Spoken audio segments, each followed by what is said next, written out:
Good evening, everybody, and welcome back to our Song of Ice and Fire Game of Thrones tabletop role-playing campaign After the Fire. We are returning on force this week, as people all wanted to be involved.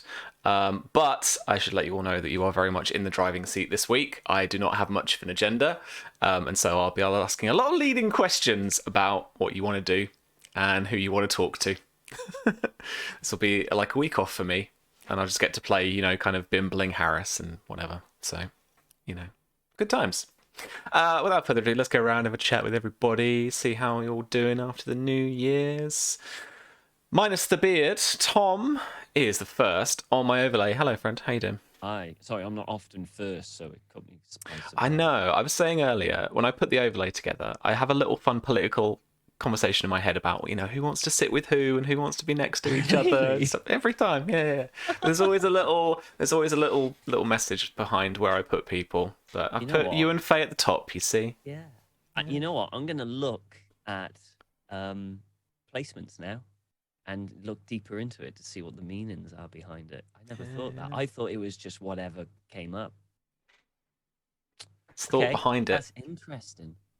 That's interesting. Now I'm gonna delve deeper into that. But I'm pretty good. New Year was all right. It was pretty quiet. I mean, I didn't do anything for New Year. Fair enough. Apart from getting a booster shot, which was great. Yeah. No. So now I'm like 5G plus. Yeah. Good. Instant downloads. Instant downloads now, like gigabit per second downloads, which is nice. And like real life is in ultra HD because of that. So can smell colours. Yeah. So yeah. But yeah, that's about it. I've been back in work this week, first week, so I am pretty tired. Perfect. Because I was awful with my sleeping schedule over the Christmas break because I woke up and I thought, forget it, and went straight back to sleep. So that's what I did. Fair enough. That's it. Yeah. Pretty much it. Nice. And what have you got planned for today? I should know. I'm going to ask everybody because I've got a fucking clue, to be honest. I've got a prisoner that I will eventually have to interrogate. So either the travel into the location that I want to go, which is Golden Grove, or just like chatting along the way and stuff. Yeah, essentially interrogate prisoner. Yeah, I think we'll have to do a little bit of chatting along the way because it's a fair old way to Golden Grove from where you are. Yeah, it's not just down the road. It's not just down the road. Down the road. Yeah. Is it too far? I'll move you along a little bit on the map. There we go. Oh, look at that! Yeah, moved along. Unless you're not traveling by the Rose Road, unless you are actually just like cutting it across country. Actually, we probably would be cutting across country because we got a blindfolded man tied up on us. So yeah, I don't want to ask too many questions. So probably cross country. Yeah. Fair enough. Like like farm roads and stuff like that. Yeah. Cool. All right then. Thanks for that. Oh no, I've lost it now. Here we go. Next to my overlay, Millie. Hello, friend. Oh, hello. Hi. Not a lot. I'm now like 90% cheese, which means it was a Christmas well spent. Yeah, same. But yeah, just starting to get back into things and prepping for a new show and yeah, stuff. My brain has short-circuited today, so I will be powered entirely by Red Bull. Please sponsor me, please. It's so expensive. It just makes life so much easier. Right? So yeah, I'm Faye's kind of in the same headspace as me, I think, at the moment. Kind of frazzled, doesn't know what her job is. Having to look after struggling Harris. to adjust. So she's just like firing arrows into stuff and trying to protect the cursed Harris. Cursed in so many ways now. The cursed? No reason. No reason, Don. No reason at all. Yeah, I'm sure he's fine. Everyone here's fine, right? No, that's it. Everything's going to be fine. Okay. Thanks. The end. I'm glad someone believes it. Can you not talk about anything else? Job wise, hang on, tick. No, not yet. Nearly, but not yet. Roleplay wise, on the Wandering Inn, we're taking a little break from drifting for a couple of weeks. So on Monday, we're starting a new short run cyberpunk show. So I'm currently doing like wig prep and props prep for that, and it's very exciting. Nice. She's not like Faye. She's not like Faye. She's garbage. Silly, silly garbage. Great. Good. That sounds cool. Can't wait. Where we go next? Where do we go next? Oh, let's go down to V. Hello, friend. Hi. What you been up to? Not a lot over Christmas. I did a thing and was like, give myself some time off. I mean, I totally still did work, but you know, I tried.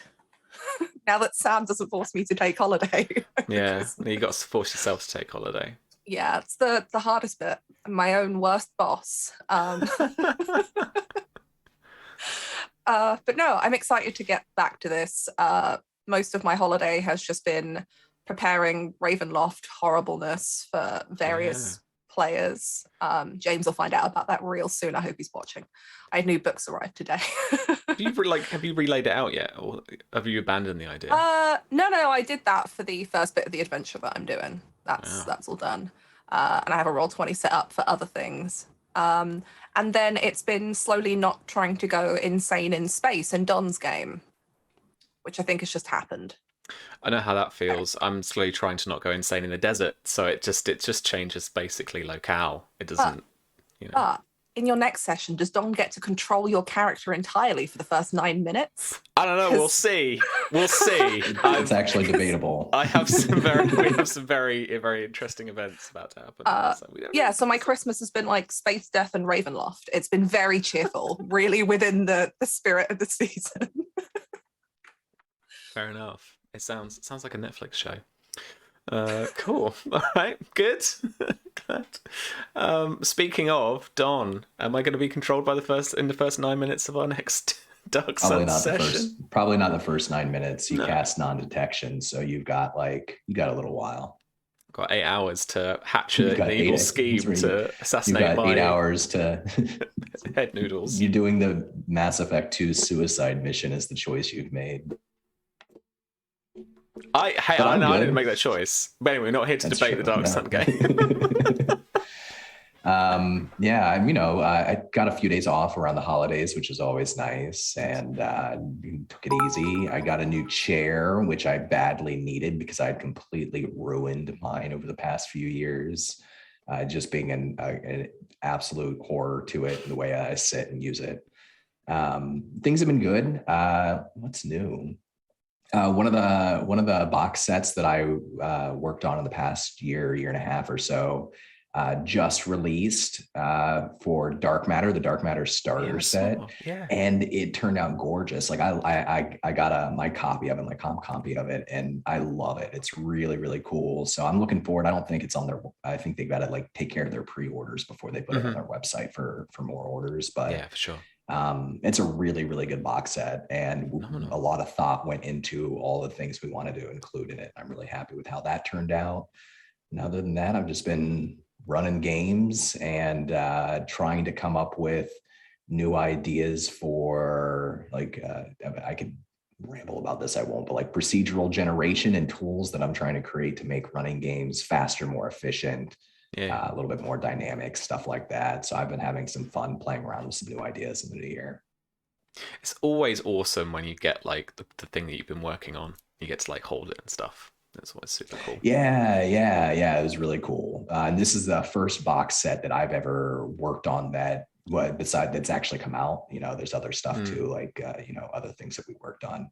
But have a box, and it looks like, I grew up on like the second edition and TSR box sets that used to come out back in the day. And I really love the feel of the boxes themselves, the kind of rough edge feel and the cover art and all the things that you'd find inside and all of that. So just sort of the throwback to that was a lot of fun to put together. And it's a lot of fun to have. Nice. Oh, sweet. Proud. So cool.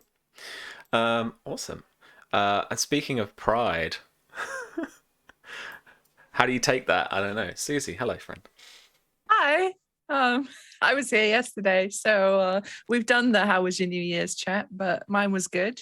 Spent it with my in-laws and my husband up in Quebec amidst lots of snow and deer and turkeys. It was good. It was good. Now I'm back home, and I'm like, I had that initial day of being like, oh, I'm home, and now I'm just like, all right, I'm home. Yeah, no, that's fair. That's fair.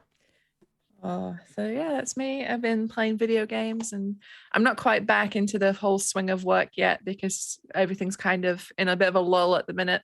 But I do have other things I should be doing, which I haven't yet done.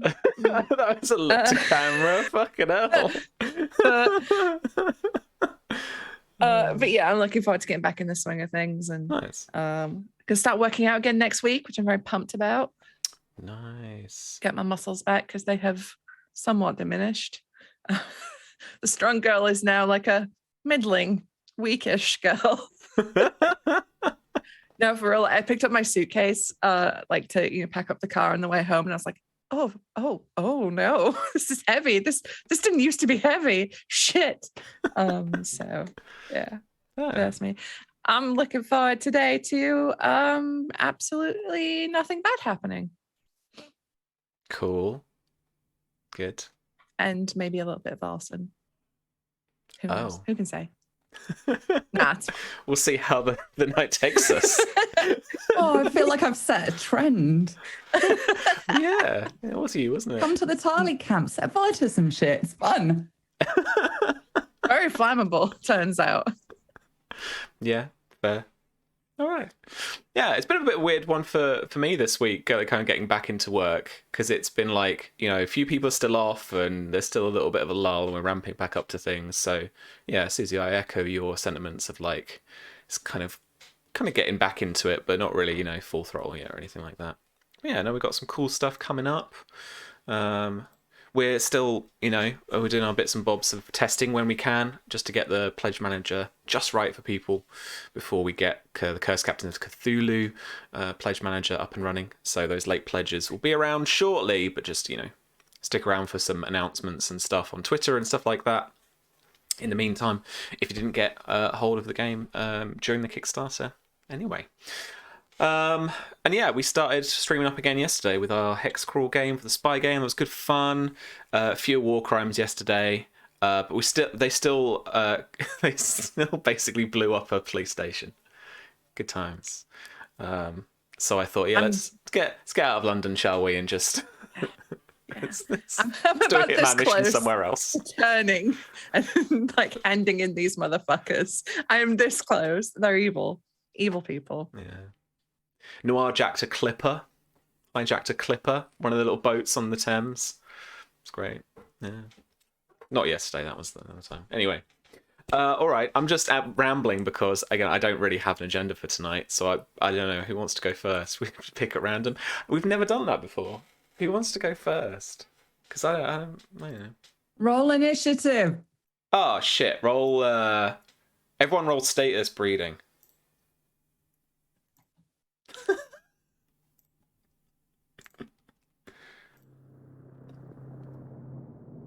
17 for Samuel. This is very dramatic. Why is this dramatic? It's very loud.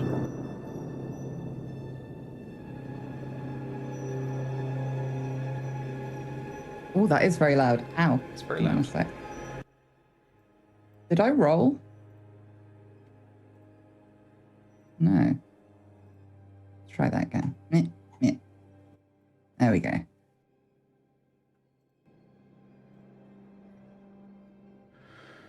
Sorry, chums, that was quite loud. Roll20 has just changed their settings little thingy menu, so it all got very loud all of a sudden. So there's a master volume underneath the audio video bit, so just pull the volume down to a comfortable level for yourselves. Who did well there? Samuel did well. Miria, Faye, Mara, and then Enzo. So probably fitting with the most to do. At least the person who messaged me the most. Don. Samuel.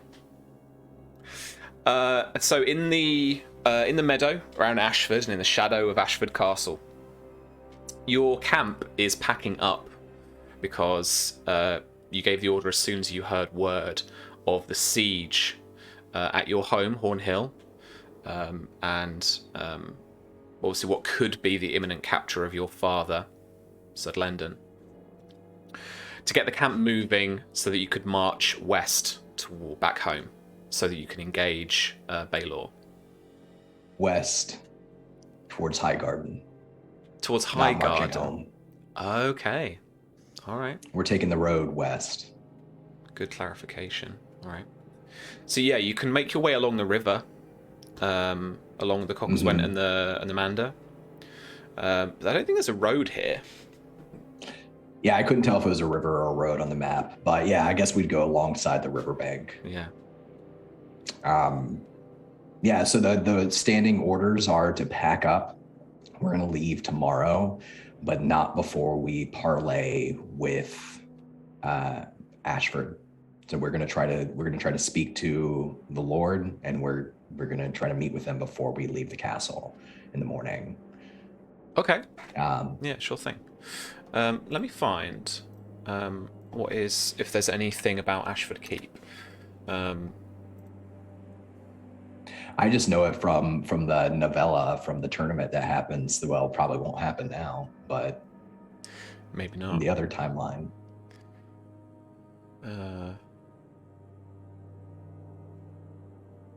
Why didn't you show me Ashford Keep?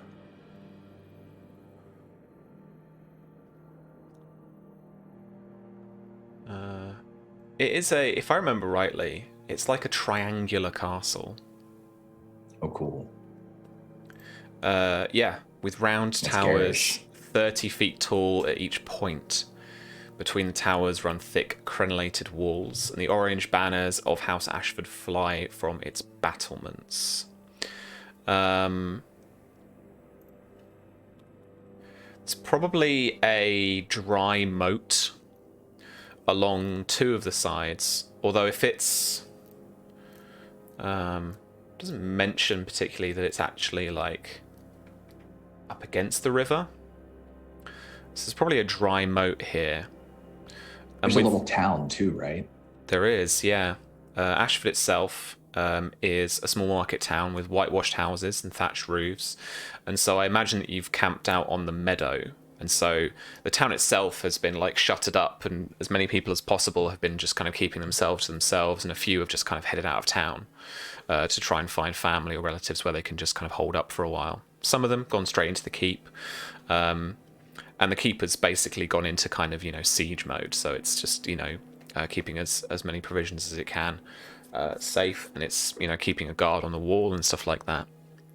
But your request for parley is answered, and so you can head out to the drawbridge, which is lowered for you, and then the meeting essentially will take place on that drawbridge with Lord Ashford just this side of it, so that if they needed to, if there was some kind of aggression, they could just start pulling it up, and then you would just have to get out of the way or step forward towards the castle or do something like that.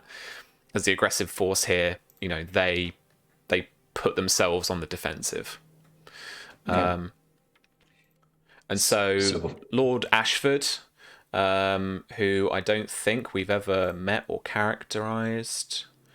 God damn it, Sam, why don't you put these in alphabetical order?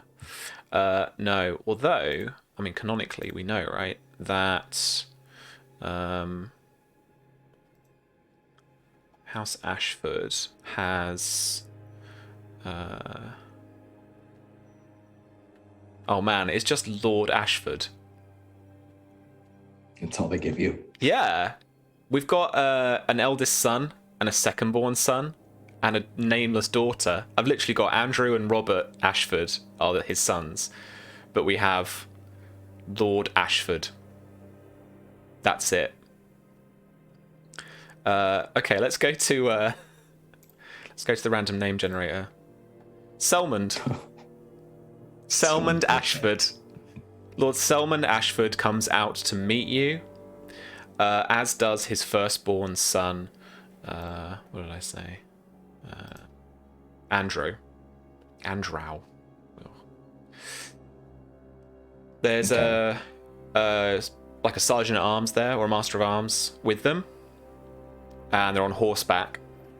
and a bannerman on horseback as well, just carrying the orange banner of House Ashford with its yellow chevron.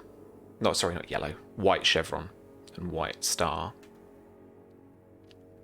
So to kind of frame this, Samwell would certainly, we'll talk about Harris in a second, but he would certainly invite Mara and Lady Rowan and Lady Ironwood to join the parlay if they desired to. Is everyone on board? And he would definitely say Lady Ironwood too. Cool. I appreciate the kiss assing, Don. I appreciate it. Yeah, you're welcome. The main thing he does before the parlay is he spends time with Harris Ball, and he has his squires and his knights gather up new, fresh, clean armor. He has his laborers, his small folk, craft as well as they can fine heraldry, because Harris didn't show up like wearing the heraldry of his house, did he? He basically showed up in rags. I would say it's not rags as such, but he's definitely, got the look of travel about him. But there is probably a tatty white and red tabard. Bit of a closest thing. He's, you've got a fucking Valyrian sword. He's got a raggy tabard. So it's his family heirloom of House Ball, and so he wears underneath his armor this white very, very dusty, dirty white tabard with the red chevron across the top with the 3 white circles inside the chevron.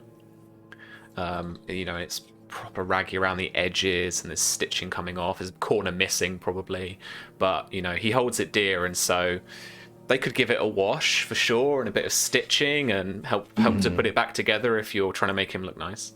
We shine his weapons, we shine his armor, we stitch his tabard, we do a makeover, and Lord Samwell spends time with one of his small folk, like braiding Harris's hair to try to washing his hair, washing his face, getting him smelling nice, getting him to look like a lord, getting a shave, getting him to look like a lord of the Reach, like the sort of I don't want to say. There's a certain air of appearance that matters in the Reach, maybe more so than in other places in the Seven Kingdoms. And he wants Lord Harris to look shining when they ride to the parlay. Yeah, according to the Annals of Westeros history, this is the birthplace of chivalry. So making him look the most chivalrous he can be. Miria's probably taken aback when he eventually, leaves his tent and he's all, dressed up and clean shaved and washed and smells all right and everything. Yeah, if we got 10, 20 minutes before the parlay. If you want, roll me a d6. Okay. She's going to ruin his tabard again. Okay, so when it comes to the parlay then, he obviously arrives looking very fine, but what's really his part in this? Right. So is everyone else coming as well? Are we all riding together with a few knights? Mm-hmm. So during the ride over, I think Samwell would be speaking probably loud enough that everybody can hear, but really speaking to Lord Harris. And he tells him as they're riding up to the moat, up to the drawbridge, "My lord, now is the time to begin telling your story and letting the people of the Reach know who you are. You are the son of a great lord scorned who died honorably in battle. You have returned to guide the Reach out of darkness and to prevent a great war from occurring here in our land. You have to have an air of mystery, but you have to be generous. You have to listen to your enemies, but you have to be strong. And when we finish tonight, we need the armies of Ashford to be riding with us west to Highgarden. We will rally the countryside in our wake. If we take Highgarden, Harris, the entire Reach is ours, and we move this war north, away from our villages, away from our cities. To do that, I need you to be the most shining and noble knight the Reach has seen in a generation. He slaps him kind of hard on the back. Do you think you're up for that? Whether I knew it at the time or not, my lord, I was born for it. Yes. Yes, you were. He goes a little bit sad for a moment when he says that. Looks to the rest of his companions, lingering the most actually on Lady Faye, her disposition, unsure perhaps of what her mood is heading into this parlay. She looks to be in a much better mood than when you last saw her. Her eyes are kind of sparkling a little bit more. She seems very at ease. Riding out, I think she and Miria and Harris would have been very close together, and she seems at ease almost despite the formality of what's occurring. They're very comfortable together, and there's probably even been a couple of like half jokey comments about how ridiculous this all is and who could have predicted. Yeah, she's looking a lot more relaxed. Not happy, but just relaxed. Not pissed off. That concerns me, but I don't think it would concern Samuel. I think he'd be relieved by that. Okay. So Sir Samuel, Lord Samuel continues to ride to meet the parlay. The idea that I think he would have told everyone, we have to work together to convince Lord Ashford that Dorne has fallen, all but fallen. The Stormlands is soon to fall to Blackfyre. The Reach is Blackfyre's, and the Prince of Summerhall is mad. Rally Ashford to our side, get them to join us, not fight us. That's the goal. Mm-hmm. And I'm interested to know as well how we find Mara as you head towards this parlay. I think she's probably very tense because Miri is here, and I imagine the two of them are still doing that thing of we're just not looking at each other. We're just, we'll exist to each other once this parlay starts, and we have to be on the same side. But I imagine there's been no conversation like anywhere but that direction of that horrible, awkward coldness between them.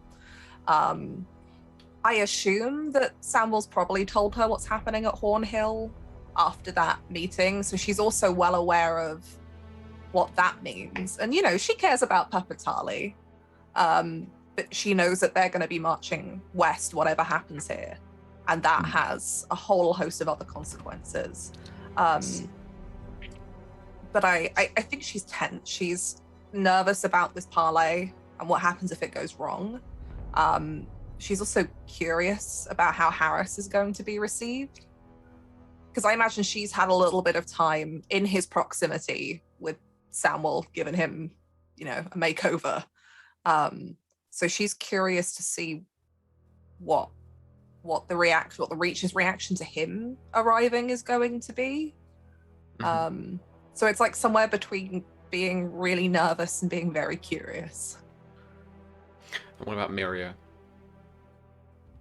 So Miria has dug out, I can think when they traveled, she had her armor with her. She just wasn't wearing it whilst they were traveling. So she's in her full bronze scale. She's got the circlet, she's in her gauntlets. She's sitting all fucking Iron Queen bitch on this horse. And I think if Mara looks across to her, she'll look at the corner of her eye and just straighten up a little bit and raise that chin a little bit. Just be like, better than you, bitch. And she's very relaxed actually with Faye. And I think when Samuel looks across, he will see Miria laughing and smiling. For the first time, I think, ever in Samuel's life, he's seen Miria like this. But she seems very relaxed and genial with Faye. And she's fixing Harris with a big, beaming smile. And I think gives him a little cheeky wink when no one's looking. But she's there to be supportive, and there's the Dornish representative. I think she has the new Ironwood colors on a little flag standard. Yeah. Maybe even attached to like her spear or something, like a little hook over. So she's being the Dornish representative. So she's carrying that as well. But she's quite relaxed. Okay. So as you all approach the drawbridge, it's down, and essentially the four figures on horseback are at the other end to greet you. Lord Selmond, his son, a Master Arms, and the banner standard. And Lord Selmond, the older gentleman, with... Where was he? This thing here. We've got a description but no name. A big bald man with a round red face. As he sits atop his destrier, just giving him that few extra inches above everybody else. And he gives you, Samuel, a very slow nod. Just a single nod. In kind of malicious respect. I have a quick question. Would I have known Lord Ashford from court? What could you roll? Status, reputation. 19. Yes. Interesting. Okay. So what would I know about him personality-wise? All right. Give me a second. Random NPC personality. Let's do some GM rolls. Okay. Let's do this. Okay, Millie, we've got 4 things about a character that I usually put together, and the game asks you to put together when you put together your player character, or I use it really helpfully for NPCs because I get quite a quick bead on them as soon as I need them. So I've done this all randomly. With a 19, I'd say, let's say I can give you 2 of these 4 things. So listen out for what you want, and I'll tell you what the categories are. So you can know what his goal in life is. You could know what his motivation behind that is, or you could know what his virtue, what he's known for being virtuous, and what his one vice is. Ooh. So you could pick 2 of those 4 things. Motivation and virtue. His motivation is love. Was it virtue? Mm-hmm. He is humble.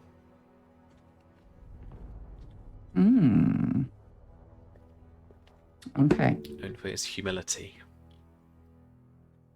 And that's the character assessment that you have of him at court, rather than necessarily just what you pick up from rumor or from, what he's reputed to be. So yeah, Okay. Absolutely. I won't act on that information right now because it's not my place or my job. Fair enough.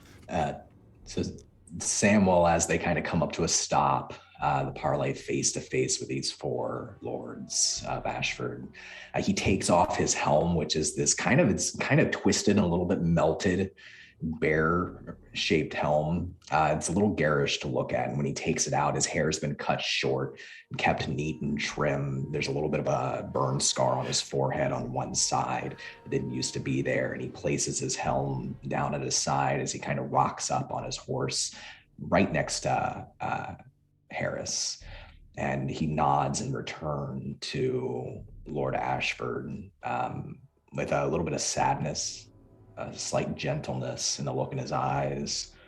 And he says, "Lord Ashford, I am here to bring you tidings from the Reach and our neighboring kingdoms, and to introduce to you Lord Harris Ball, Lord of the Reach, now and in the future. He has returned. He glances aside to Harris expectantly. And Harris makes his horse take a couple of steps forward, and Lord Selmond regards him with a little bit of surprise that you can see on his face as he, questions the young lord. Lord Harris, and they, confirm a little of Harris's story about, taking on the mantle of his father by escaping to Tyrosh, coming back with an invading force. But Harris does make it clear from the start that he is here not as a conqueror, as Aegon once was, but as a liberator. And that, he will show mercy to any house that will fall behind the Blackfyre banner. That's kind of opening, remarks. But I want to give the roles and the intrigue stuff to you guys. I don't want a hot NPC on NPC action. So you're not talking to yourself yet. My brain can take it this week, so no. All right, but that's his opener.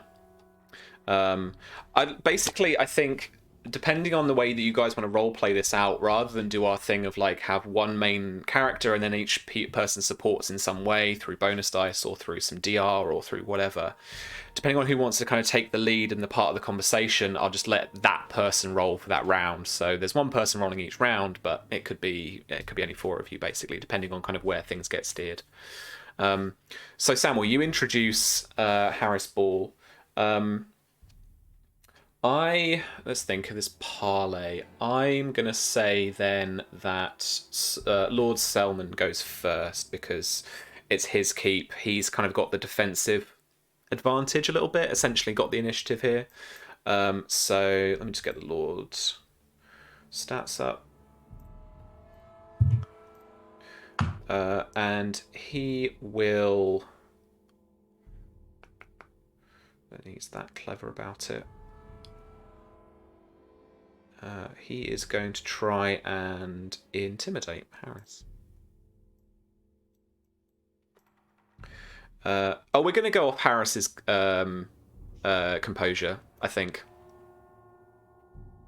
So Lord Selmond and Lord Harris are the ones to knock out in this intrigue. With a 14.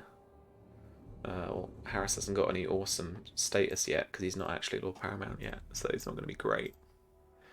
Intrigue defense of 10, composure of 9, folks. Just note that. he's a dude. Dudes are rubbish because they have to put some stats into fighting people. It's awful. It's terrible. Don't do it. What does that tell you? Maybe they shouldn't be in charge. Sorry, I'll shut up. Yeah. What was that quote you had on the quiz? Listen to their mothers. All right, so with a 10 as 1 degree of success, intimidation spins off of pop quiz. Where's the cheat sheet? Will rank, which for our Lord Selmond is that, which means that it's okay. Lovely. Okay, over to you guys. His intimidation, like, what is his tactic? Like, what's his approach? I think his approach to Harris is essentially, you are, I don't see your father in you. You come here, you still look like a child, and he's got a couple of a bearded son next to him. You're giving Harris like this little clean shave. He's got a little bit of a baby face going on, and so it's particularly kind of Lord Ashford being old enough to know, like, you know, I knew of your father. And the man I see seated on this horse in front of me today pales in comparison. Samuel interjects and he says, "My lord, before you move to any rash conclusions or make any snap judgments about this fine young lord or what we are doing here, it's important that you understand the situation we're all in together. Dorne has fallen. The Martells are falling. Blackfyre is taking all of Dorne, and soon the Stormlands too, as the entire nation, that kingdom, moves against Storm's End and the Baratheons. In the same manner, the Reach has almost entirely sworn to King Blackfyre. And right now we are here, standing at your gate, to keep war out of our lands, to keep war and fire from burning down our cities and our villages, to stop us from fighting brother to brother, to join together and push this war north. Already I have seen, my lord, the horrors of what the Targaryens will do to the Reach if the war happens here. The war has already happened here, has it not, Sir Samwell? With Summerhall gone, trap you laid, the lords you imprisoned, the rights you broke. My lord, my wards are well treated, I assure you. However, the wards at Summerhall, the Targaryen wards, they burned alive with wildfire. We tried to rescue them and save them. They burned their own people. They burned children. Children of the Reach died. That was the Targaryens. Our wards will be freed and treated well when this is over. And I wish that I did not have to hold them. I wish that I had not had to break guest rights, and I will answer for that crime when this war is over, my lord. But now, if we do not join together, the entire Reach will be set ablaze. And that is why we stand before you. It is time for you to join us and not sit aside in your castle. It is time for you to act on your nobility, on your influence, on your power and wealth to protect the Reach, the entire Reach.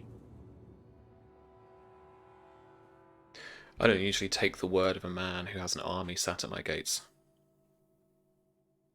I have war machines within range of your walls, my lord. They could come crashing down if that's what I desired, but instead I'm here. As Lord Harris said, we're not conquerors.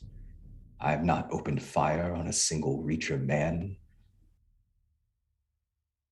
I have not walked into a village and cut down innocent people. We're here to unite the Reach and keep war out of this country. And honor and your loyalty to this country demands you join us. There is no other option. Speak of honor like you know it, but the butcher doesn't. That is why I am not the Lord of the Reach. But this man knows it. And honorable or not, I trust him because he is a true lord and a true knight.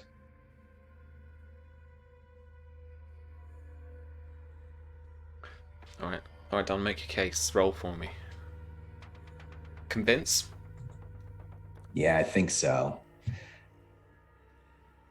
Let's add a bonus dice to this. No. Let's add a test die to this. Okay. So I'll roll convince, but then I roll 1d6. Let's see. Did that improve things? Yeah. So 16. 16 is 2 degrees of success. It'll be 8 composure damage.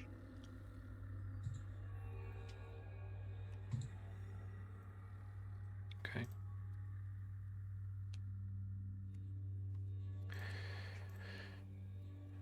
He asks, after you speak a little further and Harris tries to convince him more of your cause, that it's right and that he can't really stay neutral in this, he asks you,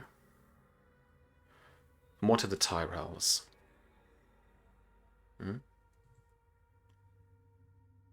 Your ward, as you say, Lord Leo, his family, his mother still resides at the castle, at High Garden.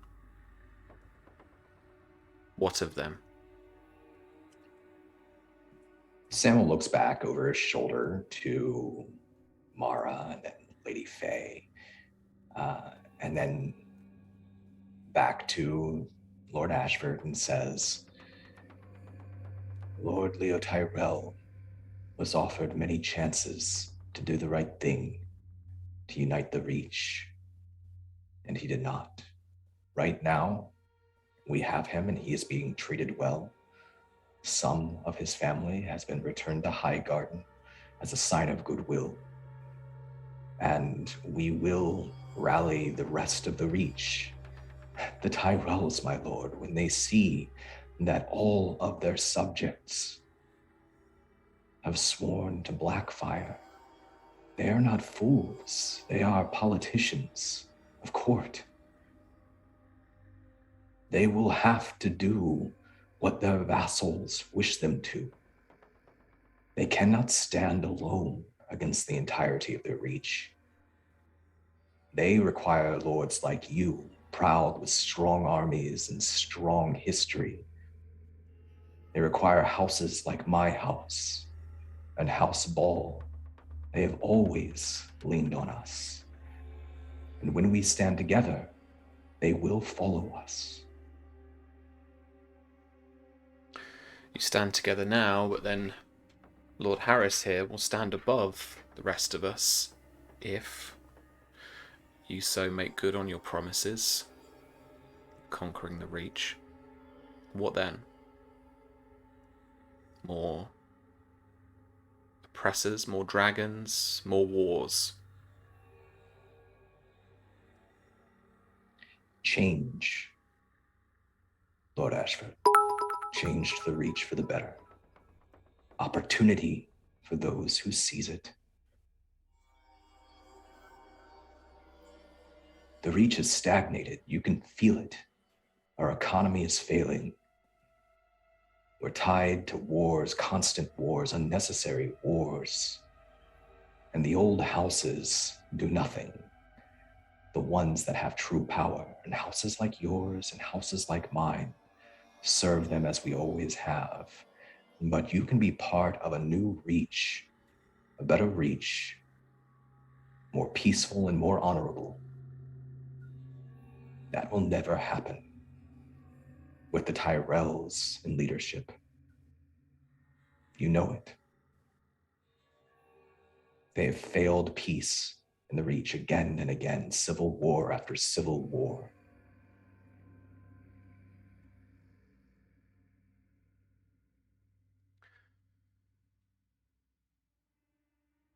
Assure me that you won't repeat the mistakes that have plagued these 7 kingdoms for eons, and provide mercy for House Tyrell. Mercy in this new world of yours, this change that you bring.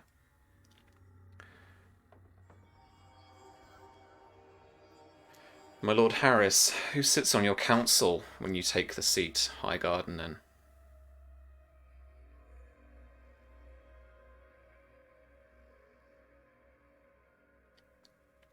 and you'll see Harris visibly swallow.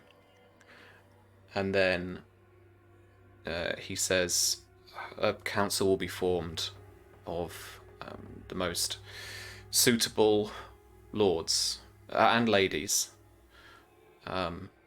once we have taken the Reach.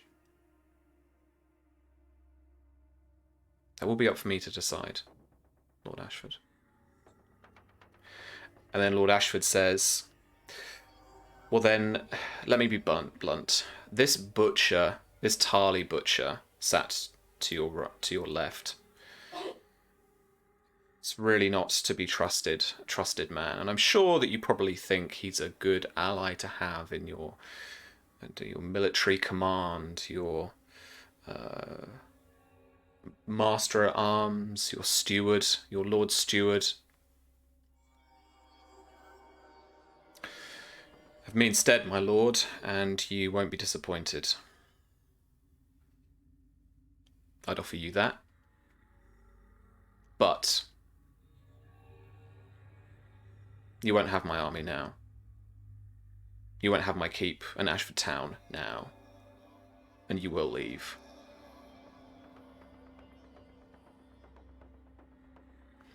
So he's essentially offering a compromised position. Kind of like a yield action, but I didn't just want to just be like, yield. But, feel free to confer and stuff. I think when he suggests that, like the face trying her best to keep a poker face, but you can just see her cheek muscles engage slightly, and she makes eye contact with him and raises an eyebrow like, interesting play. But no speech to go with it. Yeah, there's absolutely a when it's like, you can't fucking trust this bitch as far as you can throw him with regards to Samuel. Miria's like, I think he should take it, personally. Samuel says out loud, because he knows that Harris is stumbling a little bit and making these decisions. And he says, Lord Ashford is entirely right, Lord Harris. I cannot be trusted. I must earn that, and I will do my best to do so. But when this war is over, I should stand trial for breaking guest right and for my crimes. And there may be better leaders in times of peace in the Reach. That might not be me. I can assure you, Lord Ashford, that I am doing my very best by the Reach. I have no ambition of ruling, but in times of indecision, these times, my decisiveness is what might keep us out of war. You can sit there and you can say you should lead, you should be the advisor to Lord Harris, and you would make a fine one. Your reputation precedes you. However, you cannot sit on the sidelines during this war, my lord. If you do, your village, your neighbors, your allies, all of it will fall apart. The Targaryens will burn this countryside, and the Reach will remember that you did not fight for it.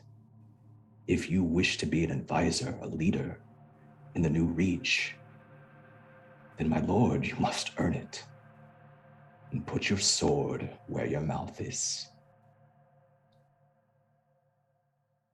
Harris turns to you and says, and turns to all of you and says, but our fight isn't here. We don't need Lord Ashford. And his house has never been one of the more prominent military houses within the Reach. I say we take it. Is this like, are we doing like a little group huddle kind of thing? You know, like where everyone like splits off and they talk about the decision? I think so. Like there's probably quite formal right up until Harris just kind of breaks all formality and is just like, oh, well, fuck this. It just turns his horse around and just kind of like, What do we think?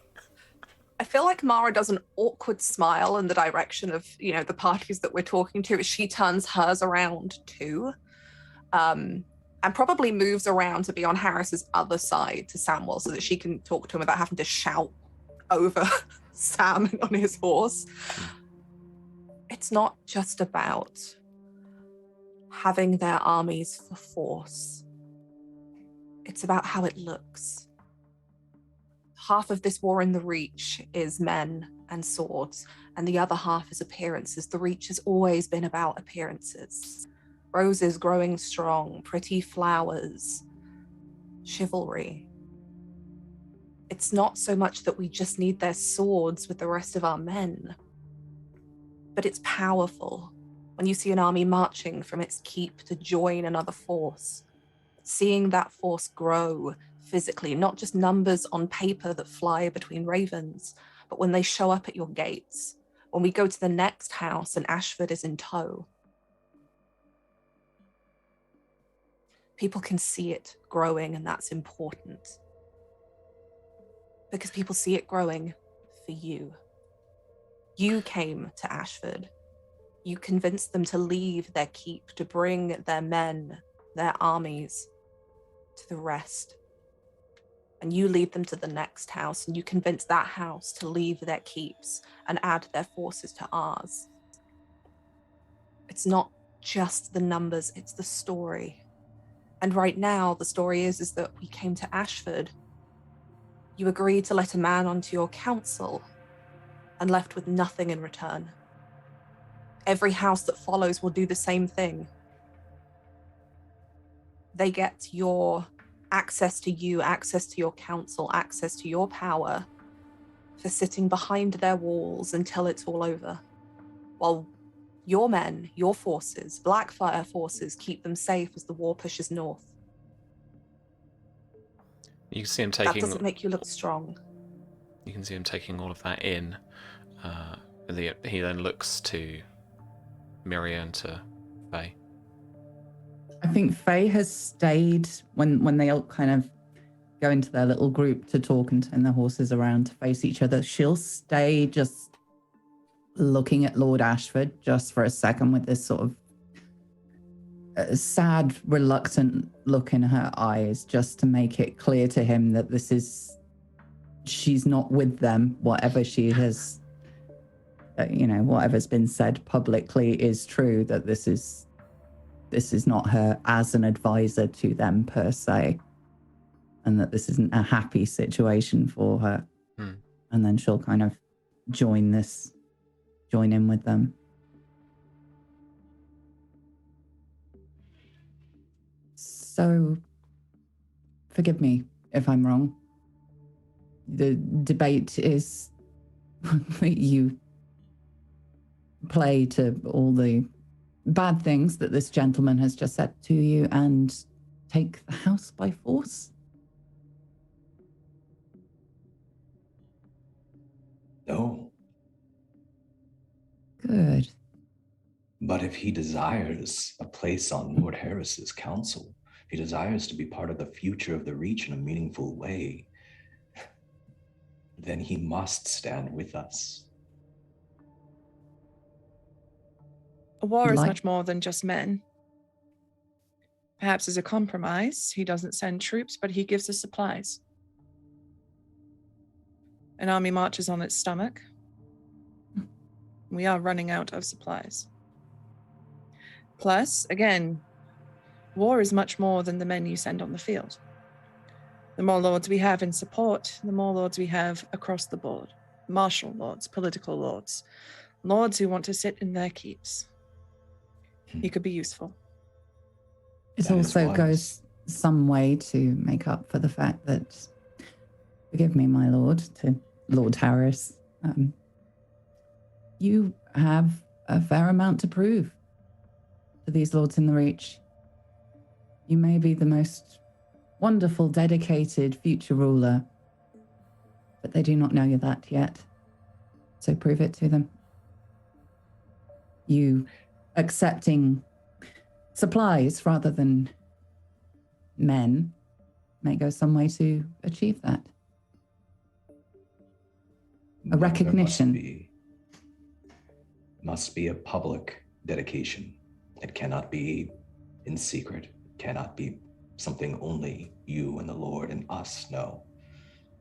And If open it's up his house justified. to the wrath of Highgarden. Why? Because without a public dedication, Lady Rowan, he could betray us at any time. Without a public dedication, there is no story to tell of Harris here at Ashford, except for that we came and that we left. All of that matters. When we reach Highgarden, we need the entire reach behind us. And everyone must know it. And when he dedicates himself in his house to Blackfyre, and we ride on to the next house, they will know it. And the next house will know that the two previous houses have joined us and that there was no bloodshed. And that is the story we need to tell. Then have him send letters. Yes. We have supplies. But Lord Ashford, much of the Reach is turning letters come in as we speak about houses that declare for Blackfyre.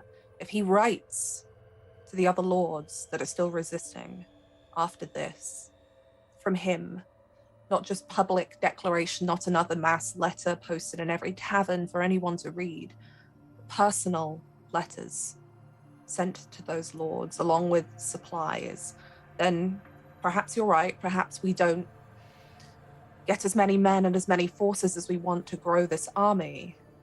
But every house along the way might be able to offer us something: gold, supplies, spies, information. Harris smiles briefly to himself, and then he looks up at all of you and he says, "He has a rather tall, stalwart son sitting by his side on horseback, does he not?" Another sergeant. Samuel smiles and says, yes, he does. Even better than a letter. We're asking for his son.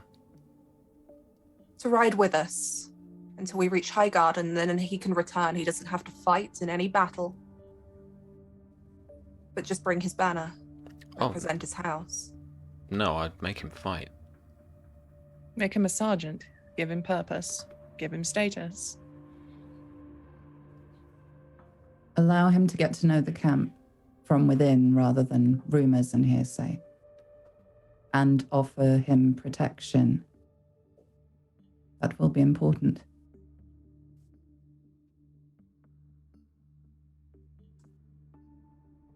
Mara smiles at Harris, because I imagine he's doing the looking around to see if anyone's got anything else to say. And it's that kind of very reassuring, not quite motherly smile, but that almost like pride, like proud. Like when you're looking at somebody who's just said something that's impressed you in a way. But that's the smile that she gives him.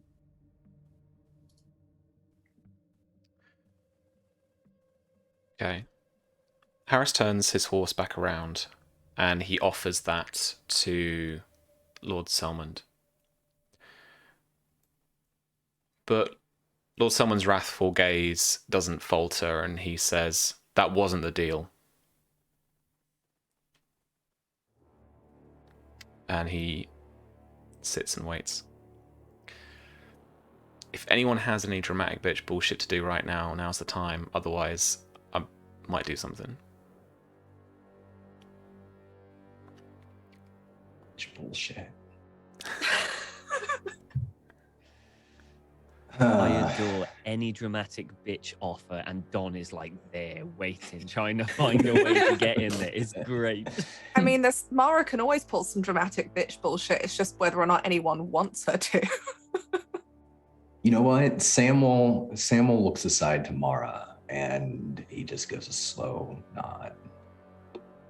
Mara kicks her horse forward a little bit to bring herself in line with Harris and Samuel. "My lord, it was not the offer.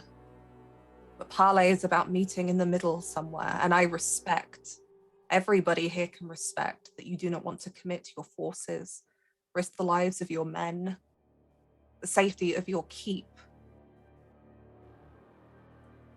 War is coming, and I have seen it. My brother burned alive at Summerhall. Not a brother fighting in armor, a child. In a place that was his home, surrounded by people that would say they would protect him. That could be any of our homes, any of the people that we care about, because we are disposable to them. And too much of the Reach has spent its history only caring about what serves the individual. Leo Tyrell is an honorable man. By all accounts, he is a good man. That doesn't make him a good leader. His primary concern, when I spoke to him and told him of the horrors at Summerhall, to see if perhaps that might sway him, might make him think differently about the king that he supports.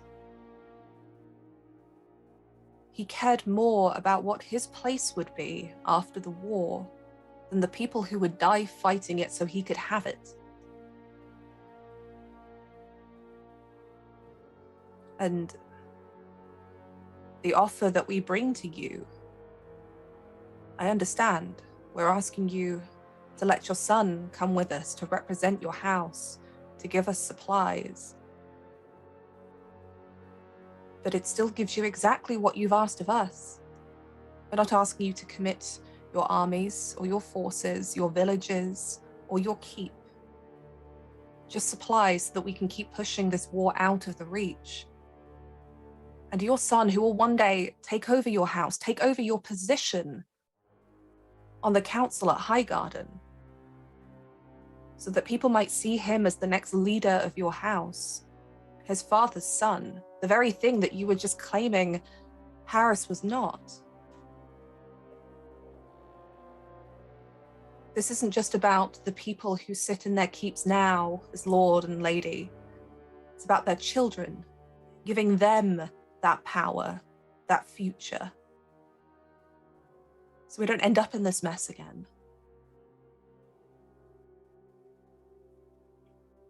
Isn't that worth more than just what positions and pieces we might play immediately after the end of this war? Right, V, make me a convince roll. It's cute. How many bonus dice have I got? You have 2 bonus dice in your frame. I'll use both of them. All right. Man, we want this boy hard, huh?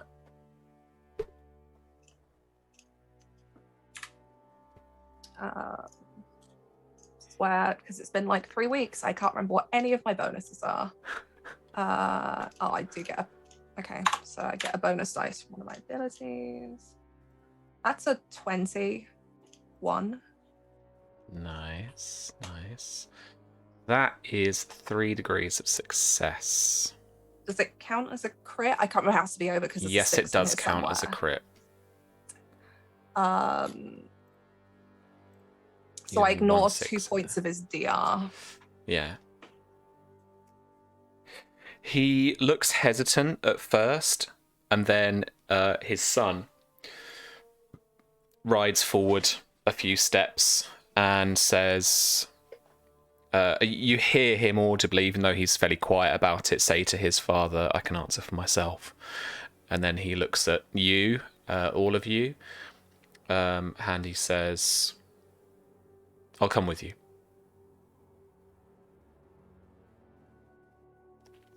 Mara nods at him and then just looks back to Lord Ashford, waiting for his reply. Because she knows how this works. It doesn't matter what the kid says. Like, his dad's got to be the one to agree to this. And Lord Ashford gives you another slow single nod. And his son But almost simultaneously, he and Harris step off their horses and meet in the center of the drawbridge. They have a quiet conversation for a minute or so, and then step forward towards the keep itself, where he says a few words to Lord Ashford, who looks kind of a little narked, but then gives another couple of nods, and there are kind of hand and wrist shakes all round, and then Harris steps back to all of you, beaming from ear to ear, and says to the four of you,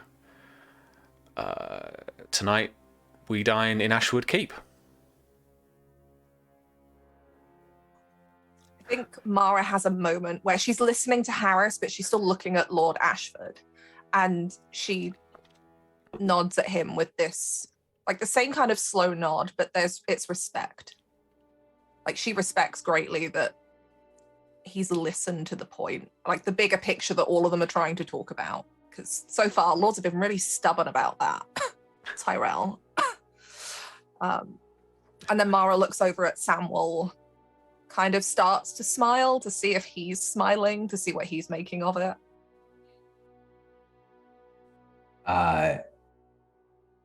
Samwell is not smiling when the invitation is offered to dine and assumably take guest right in Ashford Keep. But he does put a strong hand down on Harris's arm. He looks him right in the eyes and he says, "You did very well, my lord. I'm glad that you're with us." Harris is chuffed. What's the reaction from the Fae in the Mirio corner? When Harris turns around with a big smile on his face, Miria can't help but just smile right back at him, being like, "Elizabeth, please doing it." Like, she's genuinely happy that this has turned out the way it has. Then Samuel comes over and he's like, "Well done." And she looks like she wants to cut his fucking head off. Every time Samuel touches Harris, Miria is like, "Bitch, don't you fucking do it." I think Faye's look when he turns back around is one of just relief that this isn't going to come to blows, that this isn't going to be a bloodbath again. And then when she sees Miria getting irate just for a second, like she's already cottoned on to this a while back, but she's like, it's like another fire that needs putting out, and this slight roll of her eyes and a pointed look like, no. Like a gentle touch on the arm of just breathe through it, breathe through the pain. All right. That, I think, is where we'll leave Ashford for now and head over to the cross country, away from the Rose Road towards Golden Grove, where we see Enzo. Tom, how is the travel like set up? So the way it's going to be setting up is my archer, Oscar, who was a scout, Greenmont, or whatever he was. He's going to be kind of like leading the way. Our prisoner is going to be going to have a bag over his head and basically just tied hands and feet. And it's just slumped over a horse as we're kind of navigating the pathways. We're not really going for too much speed. It's not like we're bolting to it. It's kind of like a cautious, like not leisurely, but just like a cautious travel through these lands. Trying to avoid as many people as humanly possible. Okay. Yeah, I mean, he's constantly watched morning and night in shifts. And yeah, that's the way it is. Probably throughout the journey, as for nights and stuff like that. I'll probably try and talk to him. See what information I can get out of him. If he's willing to talk now before we get to Golden Grove, all the better. Yeah, let's say you're just riding along, in between a few fields down some kind of farmers' tracks, trying to avoid people, like you said. And then he says, "Small black currants. Where are we going?" You will find out when you get there.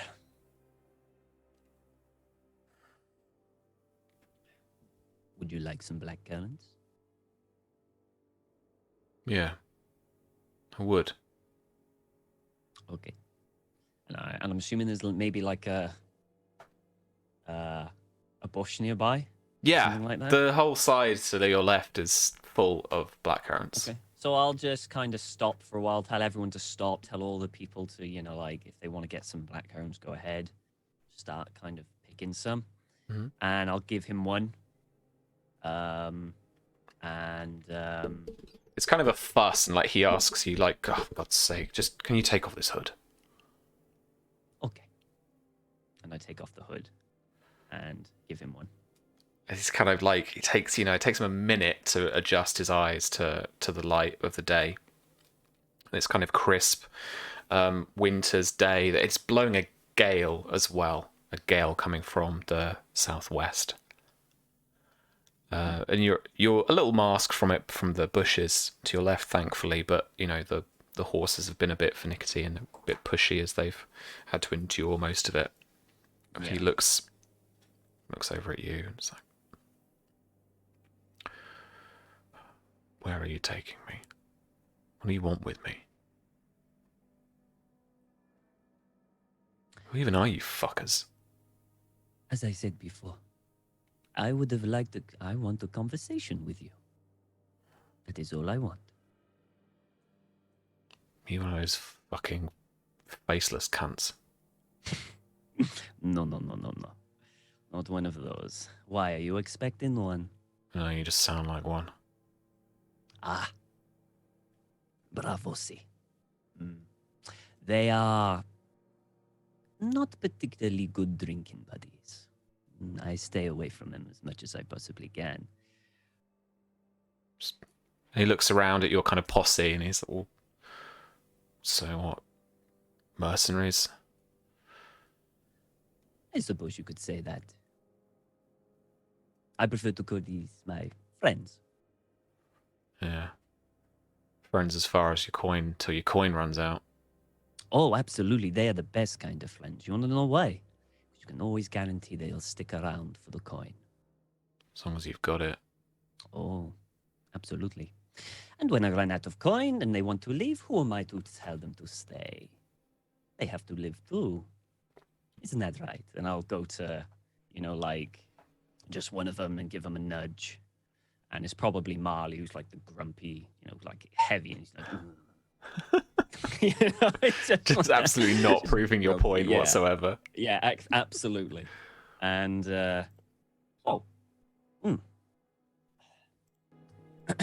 So, why don't you tell me your name?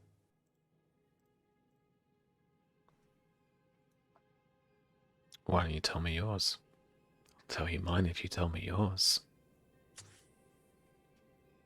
We're having a pleasant conversation, so why not? My name is Enzo. What is yours? Did I write this down? It was Jaffrey, the Oh, it was? maid said. Yeah. Whether it is actually Jaffrey, I don't know, but that's what I mean. Jaffrey. Interesting. And you are a hunter? Mm-hmm. And what was the name of that lovely woman in that tavern back there? Fuck me, I don't remember. You didn't give her a name. You didn't give her a name. All right. Just say Mary or something. Cool. No, and embarrassingly, I haven't put a random female name generator in yet because the male one it had to be all manual and it took fucking ages, and I never got round to it. Yep, cancelled. So let me find the page with all the names on. Westerosi names. Unless anyone /chat can come up with a quick.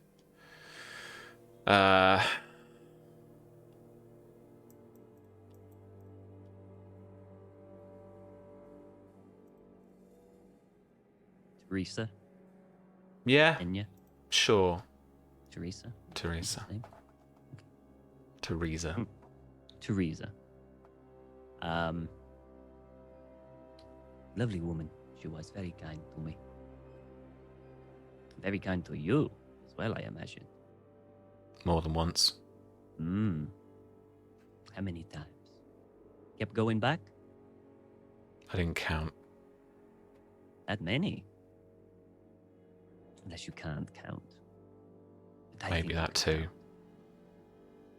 count. No, I think you can count. Have you been a hunter all your life?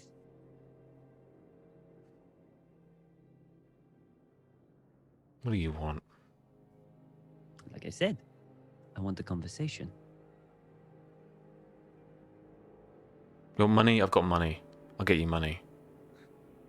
I do not need money. Well, I need more money than you could possibly give me. So don't worry about that. No. All I want to do is just to have a nice, pleasant conversation with you. That is it. This isn't exactly a pleasant conversation. Oh, trust me. This is very pleasant.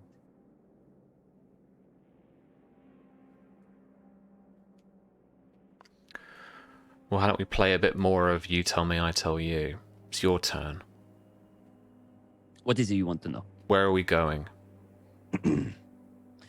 I told you. You'll find out when you get there. Fuck that. Where are we going? That's not a fucking answer. That's the answer I'm going to give you. Cool. You seem to think you're in a position of Great. power. Oh no, I You know are what the this is one. all about. No, I get it. Yeah. Good. Good. You wish to know where we're going. We are going to... hang on, I need to find where we were. We are going to a settlement to the northwest.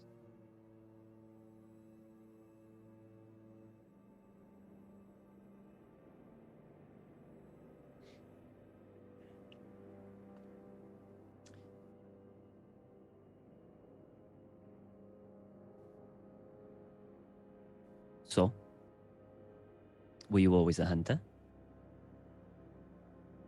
Of sorts. Of sorts. Oh, will you care to elaborate? No. Didn't think so. And how long have you been around this area, eh? How long have you been hunting this area? A few years. A few years. And what before that? Hunting a different area. It's your turn. Go on.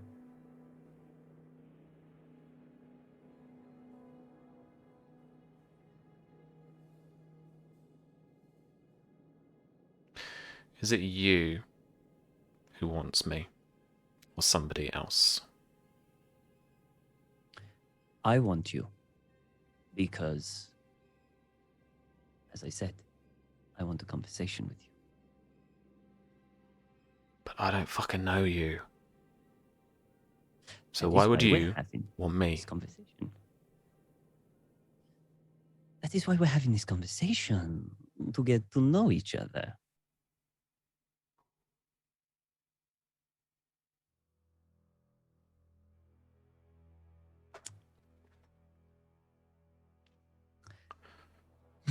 Are you a hunter of sorts? No, I'm not a hunter at all. No.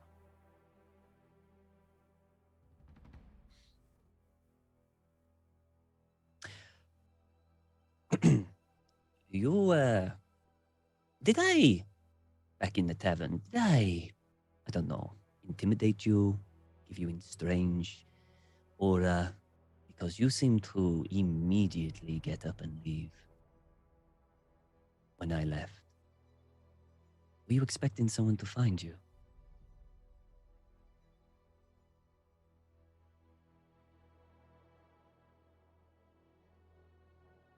You have a dangerous air about you. It's a nice compliment, thank you. Wasn't intended as a compliment. I know, but I took it as one.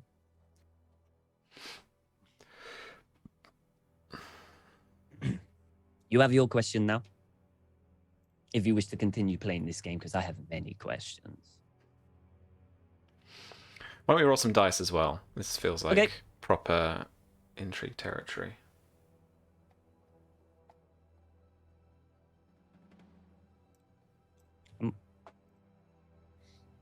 What do you want me to roll? Whatever you want to roll. As an intrigue, this has a few different actions you could take. You could try and influence him. You could, to tell you the answers. You could try and manipulate him. You could try and retarget. You could try and use Shield Reputation to improve your disposition.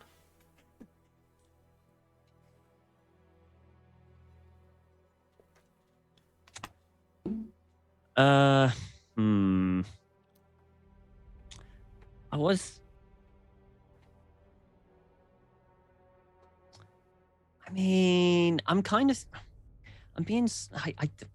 thing is, right, I am charming him in a way, but I don't want to be his friend. So it's not charm, it's deception. Because charm. I'm doing it for, that. But I'm not even sure I would even do that. I am going to... Sorry, it's been so long. No, that's all right. Give it a read. I might talk us through what you're thinking. Yeah. I might try manipulate. Okay, so manipulation is about basically picking your target's next technique. And the techniques are those specialties. So if you want him to taunt you, if you want him to try and intimidate you, or if you want him to try and bargain with you, that's the action to pick, because that's basically what you're getting. You're getting him to do something he doesn't necessarily want to do. 100% want to manipulate him. Cool, okay. So this is a persuasion test. You can, use the specialty that you're using. If you're being, trying to be charming, you can use charm. Yeah, I'll try and be charming. This is against... I was reading mollify. Hang on, there we go. Against his passive will. Okay. Okay. Right, okay, here we go. I can re-roll those ones.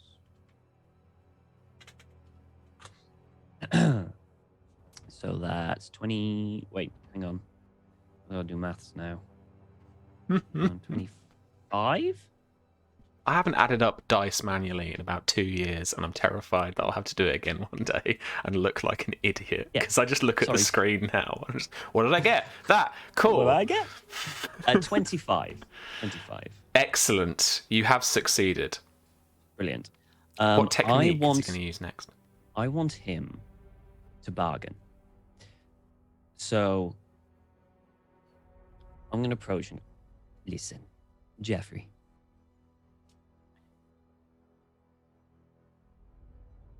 You would much prefer to have a conversation now with me.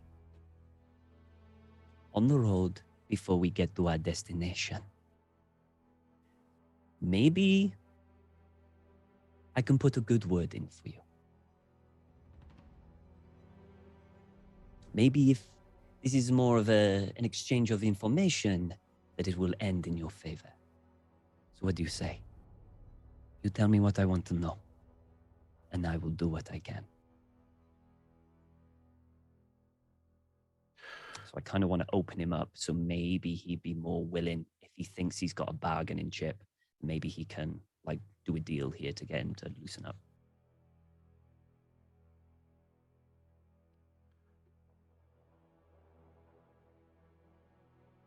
And he offers you... Look, I tell you what. Let's turn around. Mm-hmm. I'll take you somewhere where I can offer you a lot of money. Not like a camp or anything, but I've got a stash. And just there,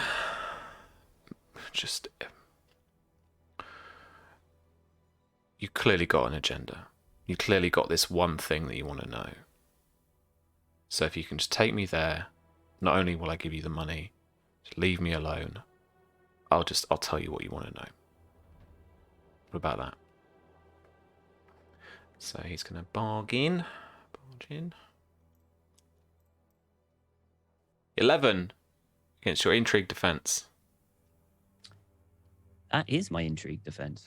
All right. Well, he succeeds by 1 degree of success. And so he is going to deal you 2 composure damage. Okay. A whole 2 composure damage. Big 2. Remember your DR, your disposition towards him as well will absorb some of that, probably all of it. Okie dokie. It's your turn then. You're not affected by that, I guess, so you don't have to take or. And you can improve or lower your disposition with him by 1 step if you want to as well, because he didn't influence you. Okay. I'll nod, and I'll take a black currant and offer him another one if he wants it. Mm-hmm. It's an interesting proposal you put. But unfortunately, it is not acceptable for a couple of reasons. 1, I am not going anywhere where you might have an advantage. I imagine that you've stashed it somewhere pretty safe. You're pretty careless of me to go to such a place. And 2, I mean, I hold all the cards. Not going anywhere. You go where I say you go.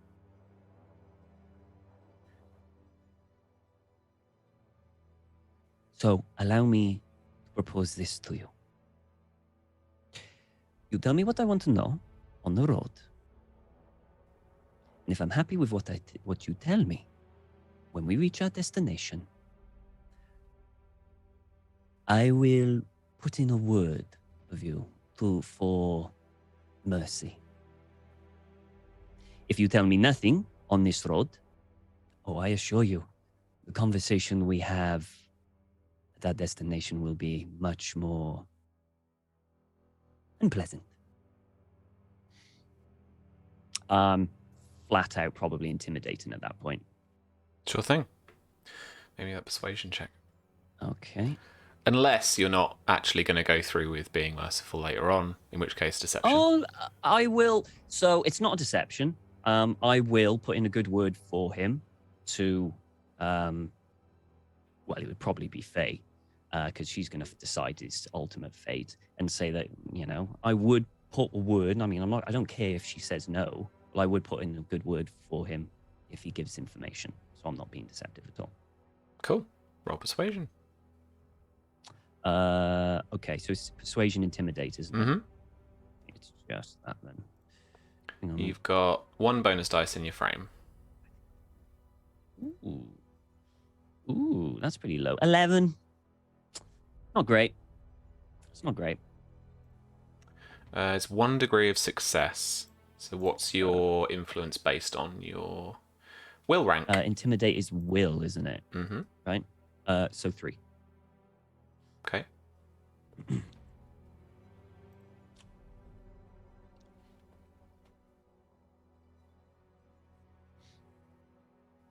Still holds some cards, he says. That information.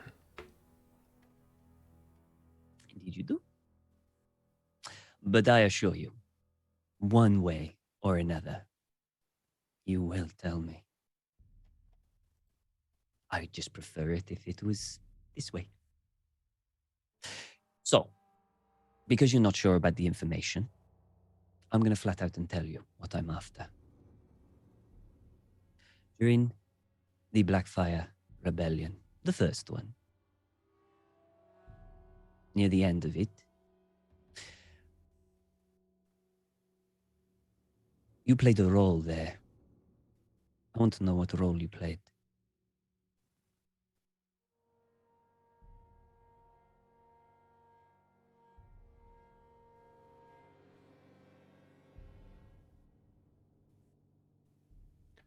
To be more specific than that.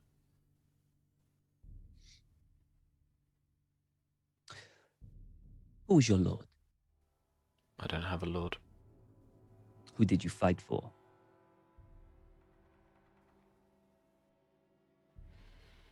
complicated. Explain.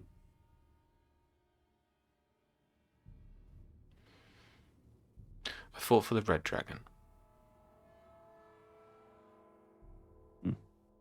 And who did you receive orders from? What army were you attached to? The Black Dragons.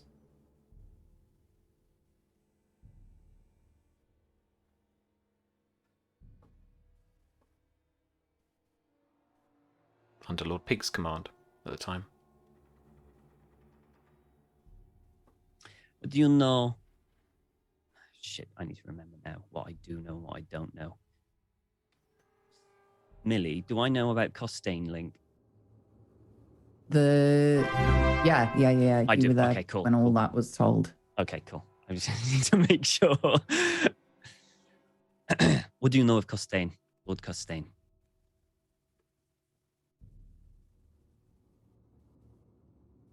Again, you have to be more specific. Did you have dealings with him? Just once.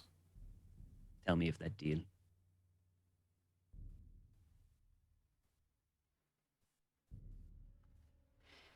I know where we're going.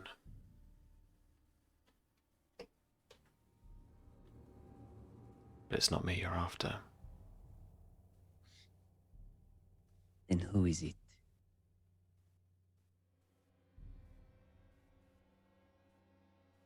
To really get what you really want to know, you need to talk to Lady Elenia Tyrell.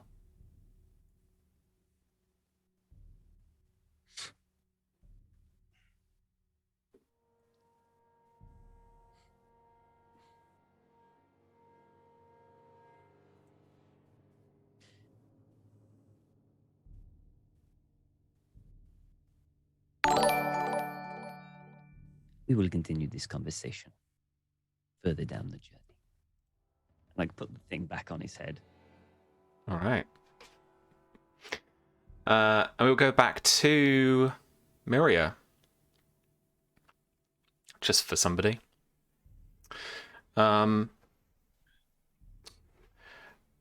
You're off on the morrow, presumably.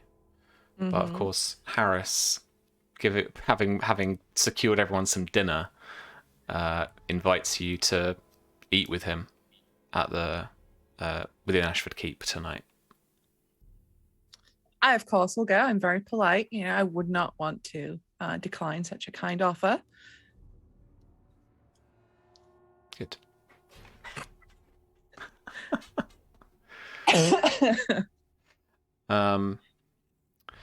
I wanted to know as well if, because when the invitation was kind of given out, there were a few dubious faces in the group. I want to know if folks are intending not to dine within Ashford Keep tonight.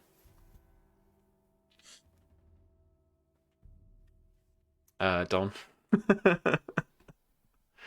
Samuel would definitely let the question be posed by Harris to the rest of them and wait to see what everyone else is doing. He certainly looks not anxious, but reserved when the idea is put forward that they take guest right. Harris doesn't actually directly ask you if you're going. So he probably just assumes that you will go or not. But he does privately make a point of asking Miria if she's coming to dinner. So for Samuel and Mara, what do you guys reckon? You want to stay in camp, or do you want to head into Ashford Keep? No, YOLO. Samuel will go. What do you reckon, V? Mara will go if Samuel's going, but I imagine they have a very awkward conversation about this at some point in a tent somewhere. Mm-hmm. And what about Faye? Oh, Faye was always going. Nice. Cool. Okay. I think, if Miri is going, I think she makes it a point to go and invite Faye as well. Because we're besties now. Okay. Each other's hair. Because the maid's here, you know, they're Let's busy. do each other's hair. Let's do it. Okay. Pillow fights are like wrestling. What? Okay. And I am interested, just for my own personal interest then, based on kind of how the two different characters are. How does Miria's hair get done then by Faye, and how does Miria do Faye's hair? Because it's going to be like a clash of styles, or you know, and Miria's spent so much time like, you know, traveling and fighting now. I think Faye's definitely is quite heavily braided, so it's all basically pulled away from her face, because that's how Mary has done her hair for years now, because you can't have hair in your face when you're fighting, so she just autopilots to just do a shit ton of braids and just like pull them back, so maybe even like tucks it into like a braided sort of like bun at the back, so it looks nice, but it's still quite utilitarian. Practical. Yes. Yeah. Whereas, Miria's getting the full reach with like a nod to the Dornish style, so it's like a little more high fashion than would normally be in the Reach, because Faye started to get interested in that side of things. But she is very feminine. Like, Faye's full on matchmaker right now. Like, you two, this is the last night, and she's going to make a point of making this girl look amazing. Samuel's doing the same thing for Harris. He's straightening his armor, fixing his tabard, like, oh, let me get that, my lord, your new braid, and he fixes the braid that they did in his hair. All right. I feel like we're in a production of Much Ado About Nothing right now. Okay, all tied up and off to the party. There is somewhat of a feast at within the Great Hall of Ashford Keep. It's a little bit more like muted than what you would expect from a feast such as this, but there is essentially a cause for celebration, as Lord Ashford puts it. And so, where's got this? Hang on, we've got little castly bits. Where's the little castly bits? No. Okay. Thought we had. It said something about what was in his castle. Wall tapestries of fruits and flowers hang from its great hall, and so you have fruits and some salads with edible flowers in, and they're making a little bit of pageantry of the situation, but there are, some reservations behind the grins and the smiles that are in attendance.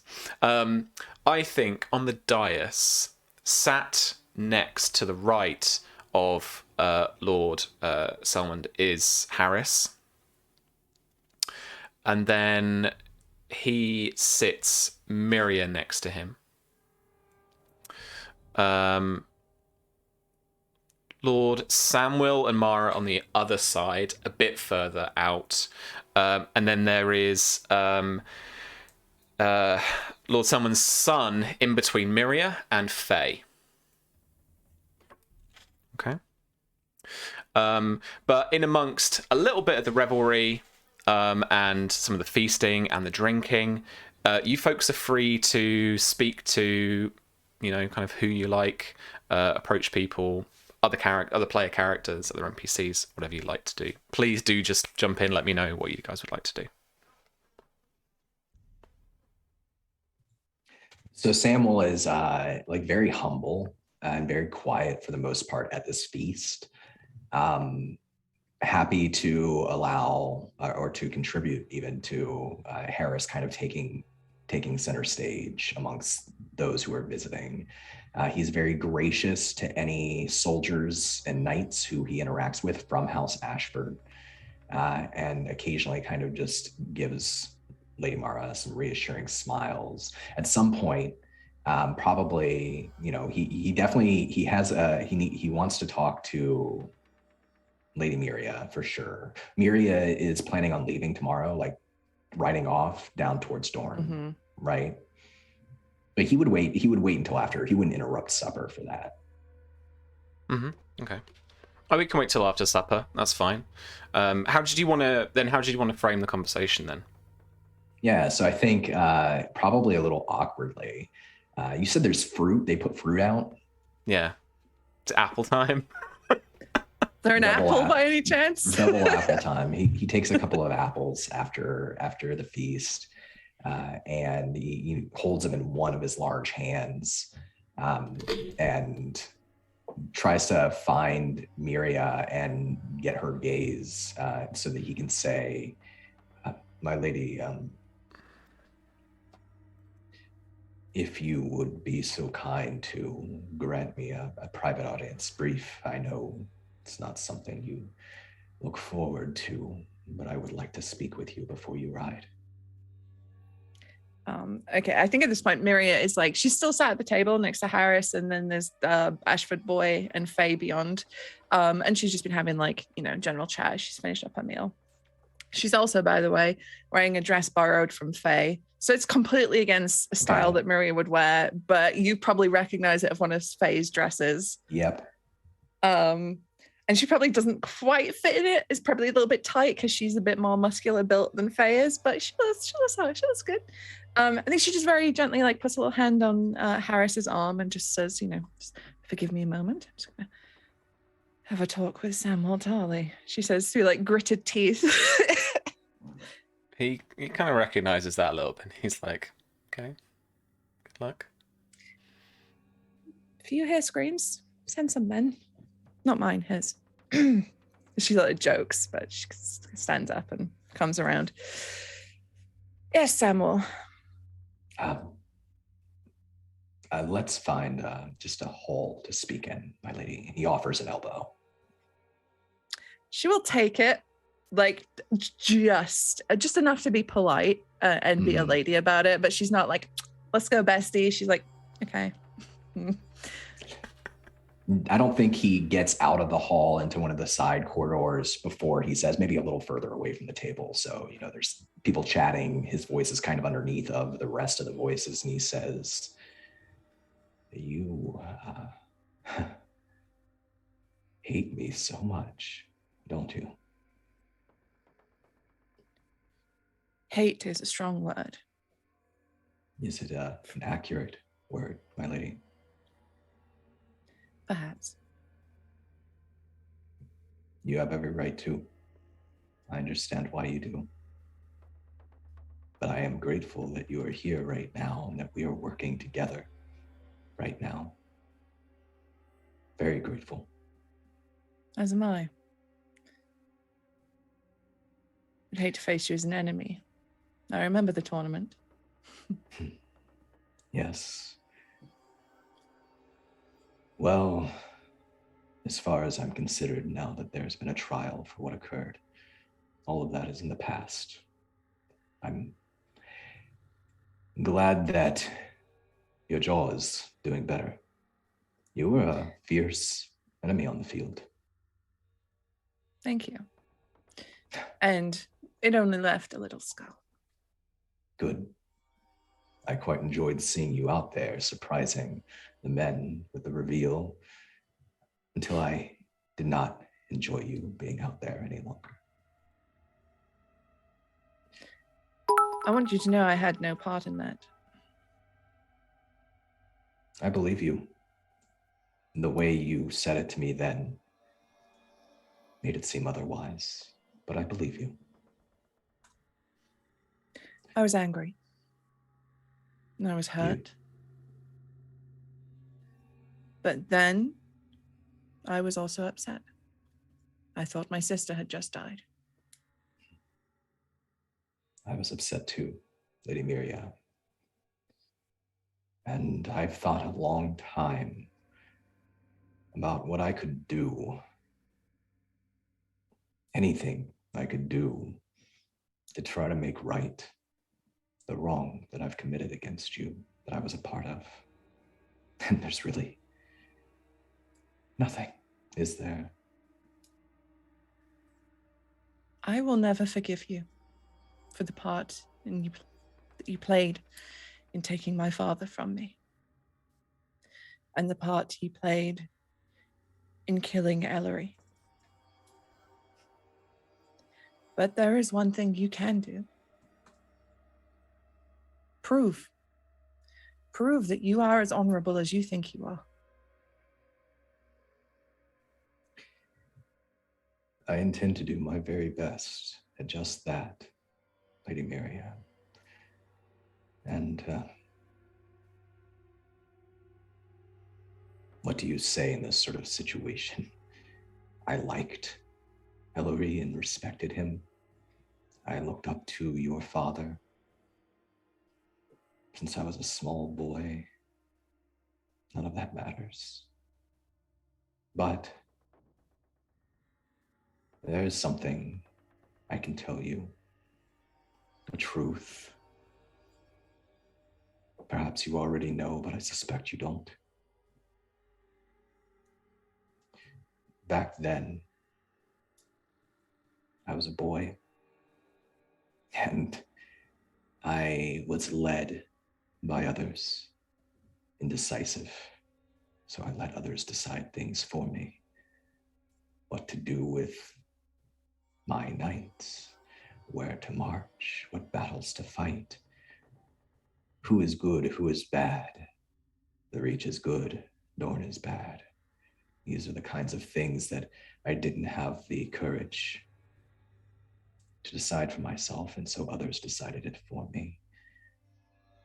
There is one, I believe, to blame for your father's death. More than me, even more than Alistair. And he has gone unlooked at all this time. Miria's eyes sort of narrow and she looks at Samuel. Who? Lord Costain whispers. He was attacked by your father in Fox Hollow. And he is a very persuasive man. He has persuaded me many things in my life.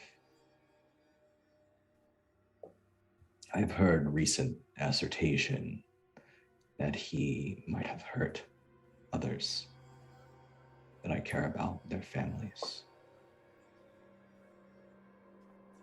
And where is this Lord Costain now? Well, if he's doing as he's told, he's in Old Town, trying to make sure the city and its resources work for Blackfyre. But when this is all over, Lady Miria, those who are guilty for their crimes must be punished. They must be held accountable. I consider myself among them. And Mara?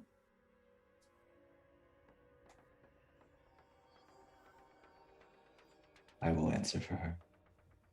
If it need be, I would fight for her.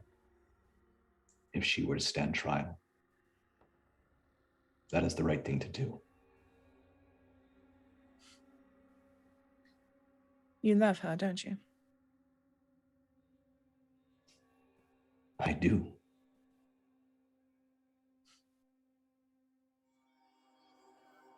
She loves you too.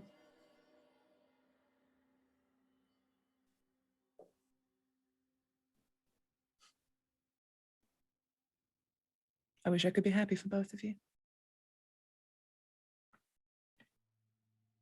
I don't need or deserve your happiness, Lady Miria. But I deserve an ally that's true. We are on the right side of this war. And I wish to help you.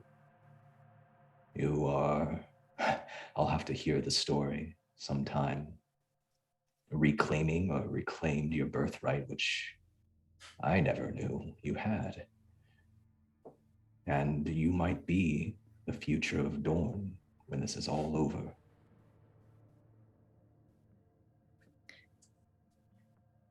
So long as you stay true to your word and you prove yourself to be the honorable man, then you will have no more steadfast and loyal ally than myself and House Ironwood. I hope that's true. But I do want to make myself clear. if you betray us, if you do anything to hurt the Blackfyre cause, myself, or those I care about, then I will bring a fury down upon you and your house and everyone you love. It has been unseen, unheard of. I serve the Reach, Lady Miria, and when this is over, I might be on the wall. I might be in Essos. I might be found innocent of my crimes, that what I did was what was necessary. I might stand in the blood of a champion. I can't foretell any of that. But I do promise you, I will do what's best for the Reach and our allies, as I have, to reduce unnecessary bloodshed and make sure honorable, good people are in positions of power, people who care about small folk, and more than anything, people will uphold a lasting peace between the Reach and Dorne. That matters to me, and I hope it matters to you too. You've lived one foot in each kingdom. All I've ever wanted is peace and justice and truth. So if you stay true to your word, once all this is said and done, I will make sure that you are treated fairly. And that should you stand trial, it will be a fair and just trial. I appreciate that. One more word of advice before you leave in the morning. Do you intend to face Maekar yourself? Do you intend to find him in the midst of battle? I do not know how I will find the battle, but if I see him, I will challenge him. I've drafted letters that you may take with you. They might help your cause. If you rally houses along the way to your cause. I have a friendly relationship with the Wills, and I've already sent them ravens. There are others you might convince too, but Maker's force is small. Maekar is a proud foe. Miria, he will be happy to face you in combat. Go for his eyes. There's like a hint of a wicked smile at the corner of her mouth. I am Dornish. We don't fight fair. There is no fair. There is only winning and losing. Good luck, Miria. Thank you. Miria Ironwood. Sounds strange, doesn't it? I quite like it. Excuse me. You hear from behind you, they have this dance. And Samuel turns and points to himself. no, Harris is stood there with a little kind of a cheeky smile, and then he kind of points at Miria. Oh, yes, of course, my lord. Excuse me. He ducks away. And Mary will step forward and take Harris's hand. And she says quietly under her breath, I think Samuel's taken with you. Oh, I'm not taken with him. But people are starting to retire, and I hear that there is a solitary quarters that we might take advantage of. Interesting. And, Well, you are departing tomorrow. I am. And who knows how long I'll be away. Who could say? And she gives him a little cheeky wink. Go on then. And they, head upstairs to these, quarters that have been made up for Harris. And so in the privacy of that, he would take you to bed, if that's all right. Yeah. And he is incredibly passionate. But then towards the end of their lovemaking, he kind of starts to get a little kind of distant and maybe a little bit kind of sad, a little bit conflicted, for sure. And then, as you lay in bed together, he obviously has things on his mind. Mm-hmm. He's kind of vacant. I think Miria is very much in the same boat, like she understands that she's going away tomorrow, that they may never see each other again. She might die, he might die, she could be captured, he could be captured. And I think as she's sort of laying there and she's probably cuddling up to him, she just kind of sighs deeply. And she says, it's hard not to think of what could happen. That this could be our last night together. Yes. Would you not want that? If I could, I'd be here forever. And he holds you a little tighter. But he still has that conflicted expression on his face as he kind of stares out to the opposite wall. What is it? It doesn't do well to dwell on thoughts. It's just this whole journey. Don't worry. And she kind of looks up at him. Come on. If it is, and God's willing, it isn't, let's not leave things unsaid.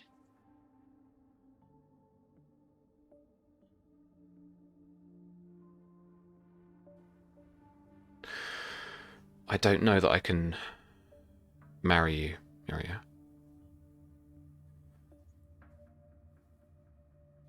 As much as I would want it, I don't think it's the right thing to do. She freezes in place, and there's that pang that hits her. And she takes a moment, and there's tears at the corner of her eyes as she is not taken aback by what he said, because she also has been thinking very similar things. I understand that you're to be the Lord of Highgarden, and I'm a Dornish bastard.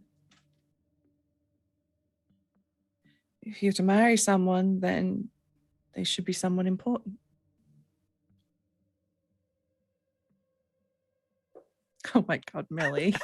Fuck's How sake. fucking dare you?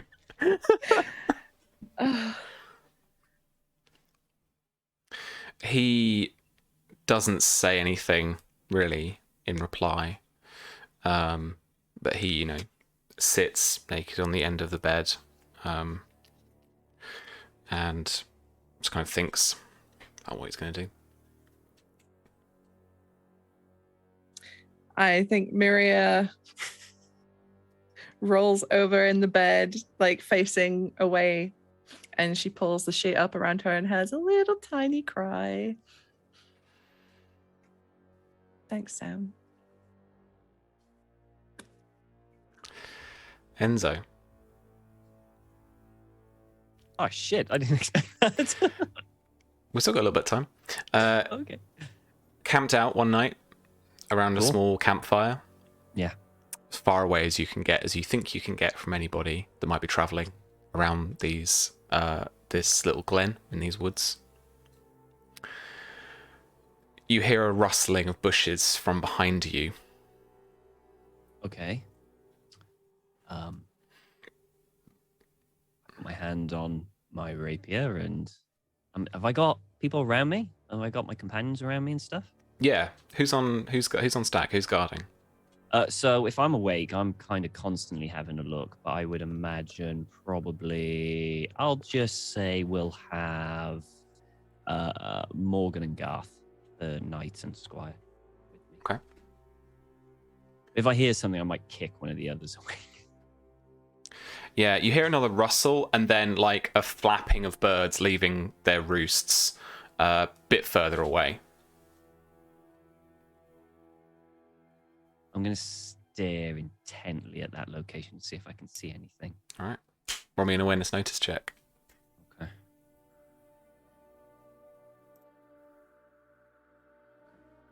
With a penalty dice, because it's dark. Oh, with a penalty dice. Just okay. knock one of the results off that. Any particular one? The bottom one, the two. You always take the lowest out off. The bottom one. Okay, so 19. 23. 23. Nice. Okay.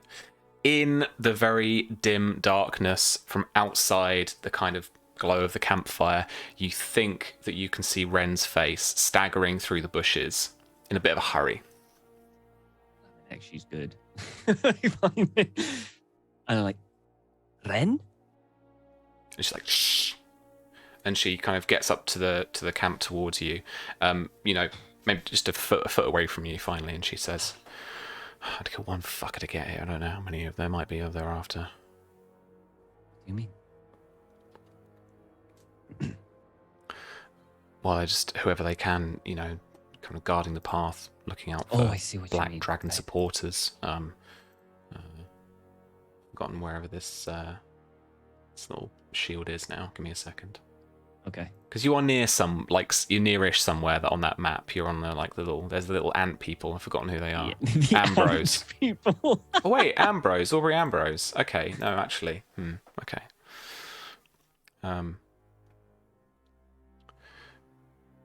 Yeah. So actually, she's like, just don't tell Sir Ambrose. Oh, of course. Yeah, it's a.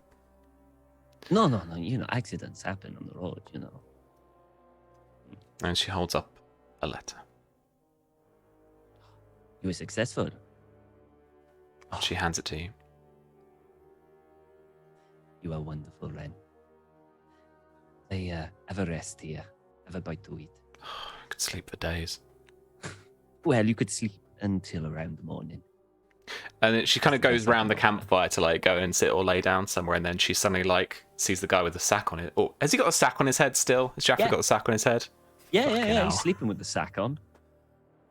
And she kind of points Oh, we're having a talk.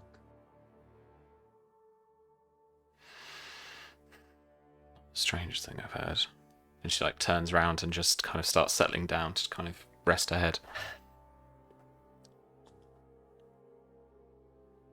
And I'm gonna kind of sit down, keep an eye on Jaffrey just to make sure he's not stirring. I'll have another look around to make sure no one else is there.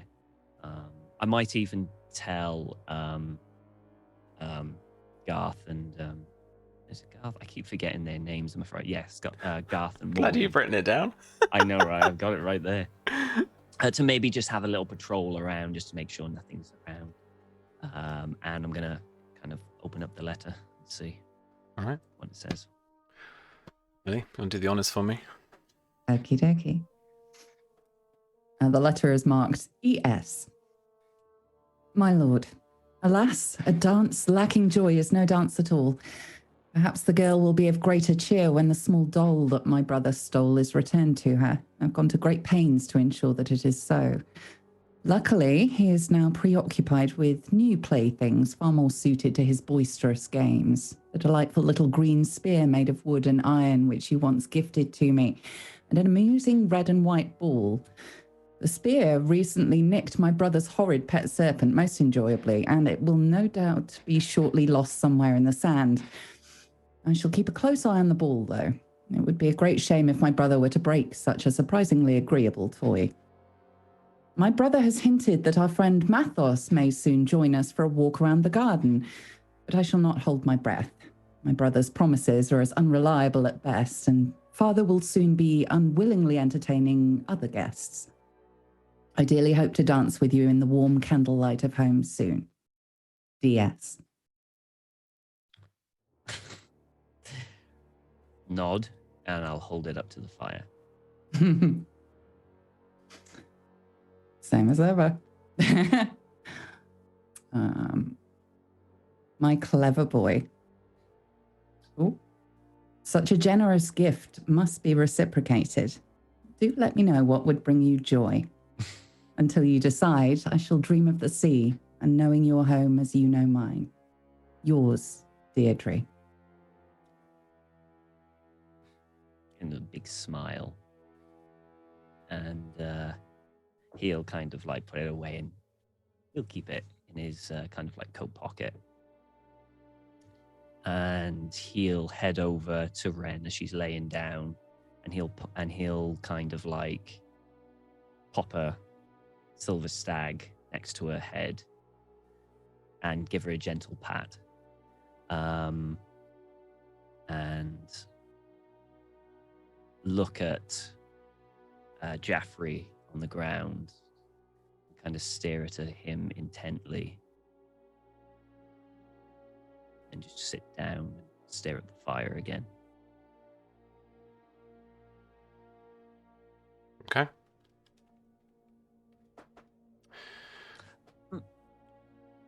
Anything you want to do before we move on?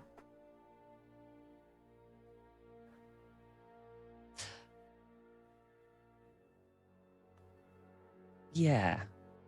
I mean...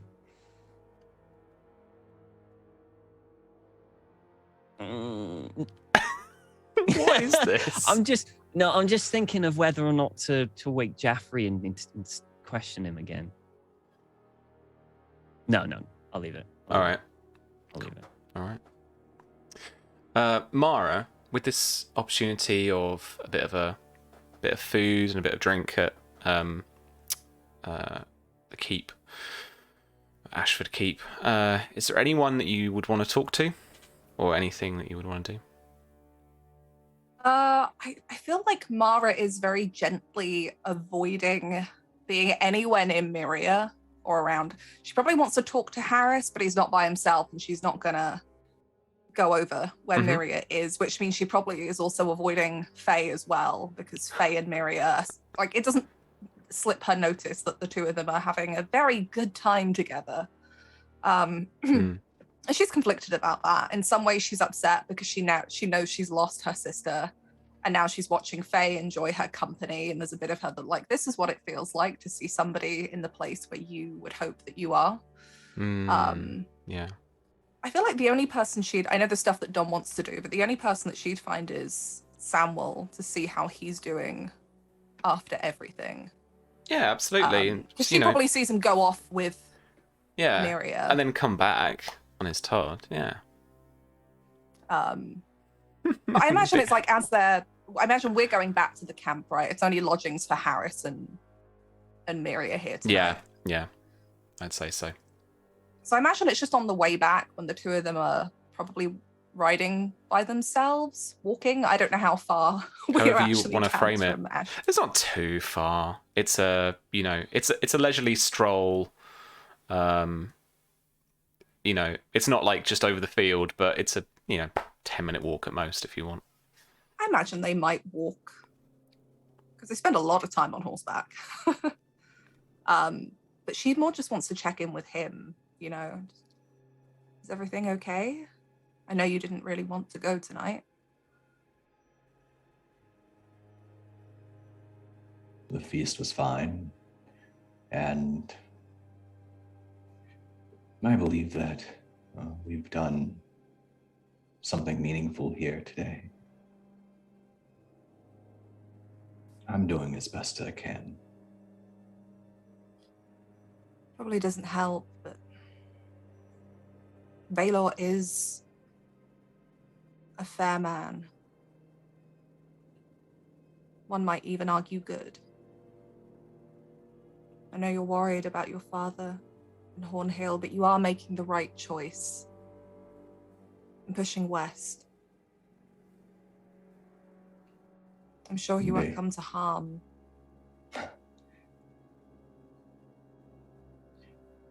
My father is a warrior. Old, past his prime, and sick. And my men who stand watch in our castle, they're fighters. They're the best in the Reach. It's in their blood. But they are too few. And Baelor's force, the prince's force, I'm sure, is too many. It doesn't matter how fair he is. Under his law, under his view, he has every right to take the lives of my men, to take the life of my father, or take him a ward.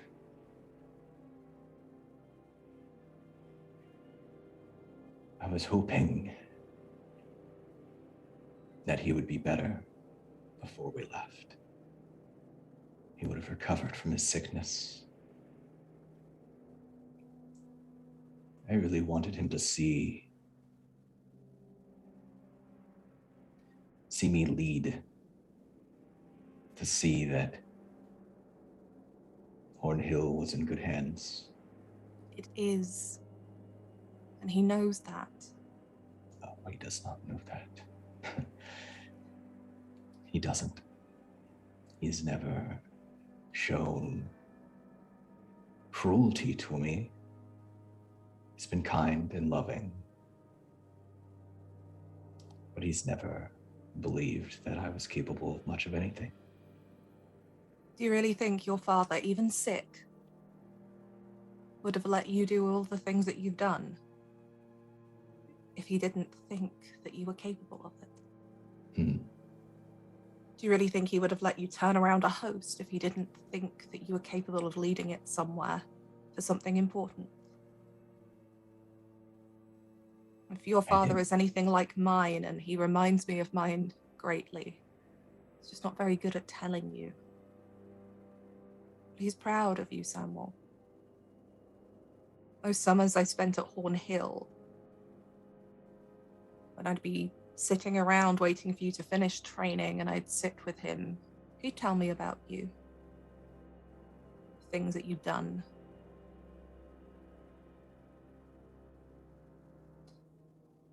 And once we've taken Highgarden, once we've pushed this war north, we will go back and take Hornhill.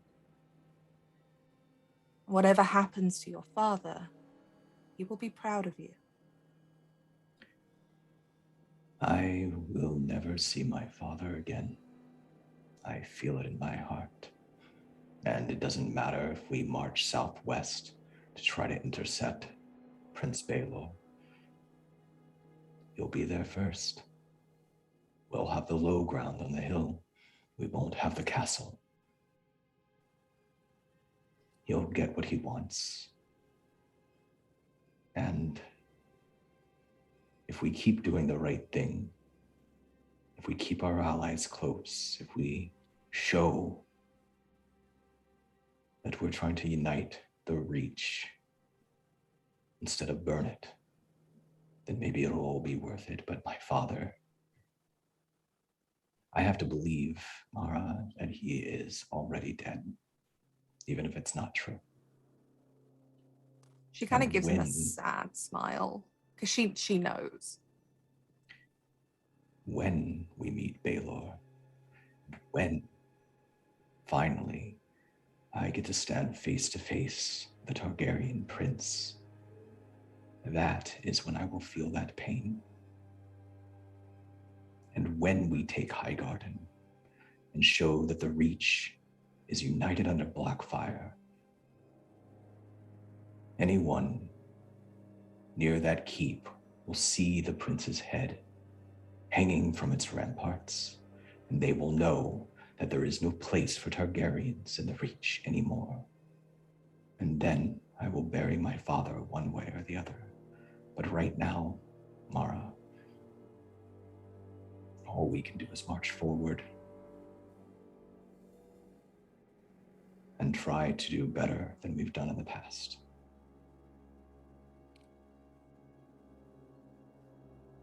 He would be proud of you. I'm proud of you. But the night isn't over yet. And she gives him a knowing look. He nods. Of the latter, I'm sure, and of the former, I'll never know. And that has to be all right. She doesn't say anything. She just kind of takes his arm and wraps herself around it. And she knows that she can't really comfort him, and she was never going to be able to anyway, but she's at least trying to somehow give him a little bit of strength to get through the rest of this night. Because it's been a sucky day. Yeah, he goes quiet for the rest of the walk back to camp and steels himself. Mara goes back to their tent. She doesn't ask where he's going or what he's doing. She just puts her arms around him, gives him a kiss, and leaves him there to go in. And Faye, how do you retire for the night? I think she would have spent most of the wedding when she saw Miria and Harris vanish off. She would have kind of got all happy about it and spent most of the evening chatting to this new is he a sir? This new Andrew Ashford, who's going to be joining the camp. I mean, so it's probably called Sir Andrew, but the thing is, like, loads of people call themselves Sir. It doesn't necessarily mean that they're a proper knight. Yeah. There are certain vows and oils you need. Samuel knows all about that. Yeah. It's wrestling again, huh? Yeah.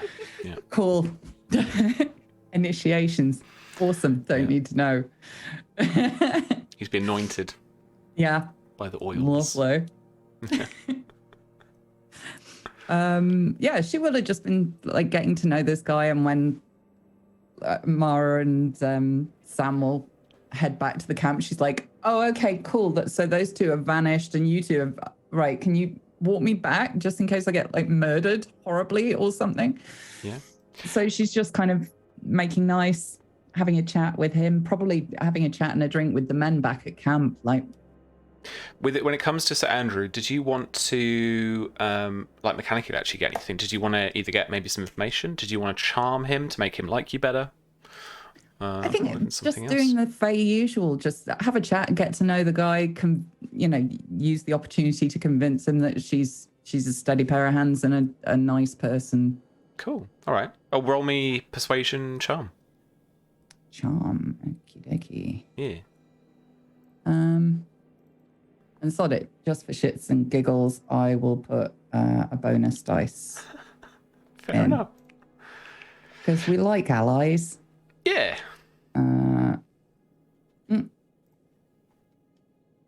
Oh, that's not good. That's not good for Faye. That is just a success. Whew. So she's off her game. Well, she's not trying too hard, you know. Nah. She's not, she's just making nice. And so you make nice and, Sir Andrew seems perfectly amenable to you by the end of the walk, but he he's like, no, I'm going to go back to the keep. I'm not going to have another drink here. That's fine. Mm-hmm. I think she'd probably stay up a little bit later than most people, just drinking with the camp men and just trying to distract herself from everything going on, because the more tired she is when she goes to sleep, the more likely she is to actually sleep. So I think she'll be pretty happy and a tiny bit tipsy and just tired by the time she goes to bed, like she's ready to fall down.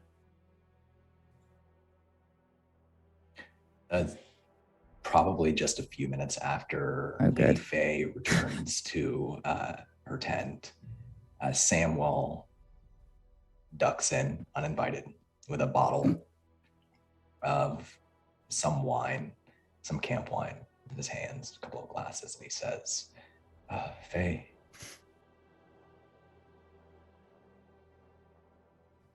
can I come in? She was literally just starting to unlace herself. Oh, I'm sorry, I'll stand. And he ducks out. Okay, she'll make the best she can of relacing it all and sticking something over the top of her, like one of those gowns. And sit down and shake her head. Come in. And clears his throat, and he ducks back into the tent. And he holds up the bottle and he says, sorry, I know it's late. I was going to have a glass of wine and I wanted to speak with you. Did you not drink enough? I abstained while we were in the keep. Only a sip. Don't trust your new friends. I trust them. They're honorable people. But I wouldn't have blamed them if they had acted against me. You're learning. I'm trying. I also have to say that I believe I acted cruelly towards you after the battle, Summerhall, and I'm here to apologize.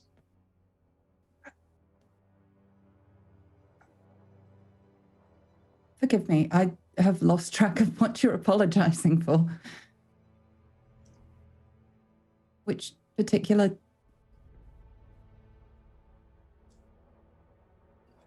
My father... I haven't told anyone this but Mara yet, but I will have to soon. My castle, my father, are being besieged right now by Prince Baelor Targaryen. And I believe he is lost. And when you came to me with your pain, what you found out about what happened to your family, I listened, but I didn't hear you. I was angry and burned alive, and that is no excuse. I hold myself to a higher standard than that. And you are my friend.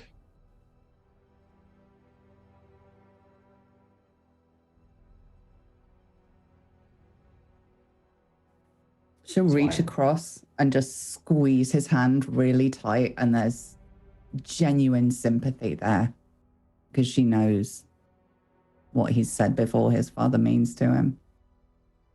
He squeezes her hand back and he looks right in her eyes. He says, I'm sorry, Faye.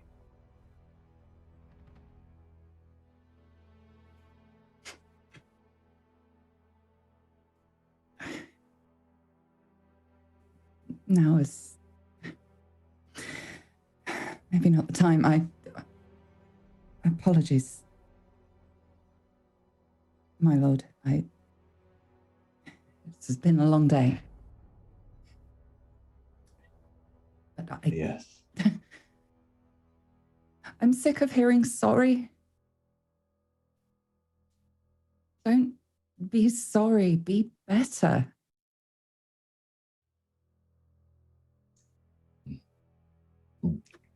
Pops open the cork of the wine bottle and sets it down and pours a glass and says, I'm going to have a glass of wine, if that's all right.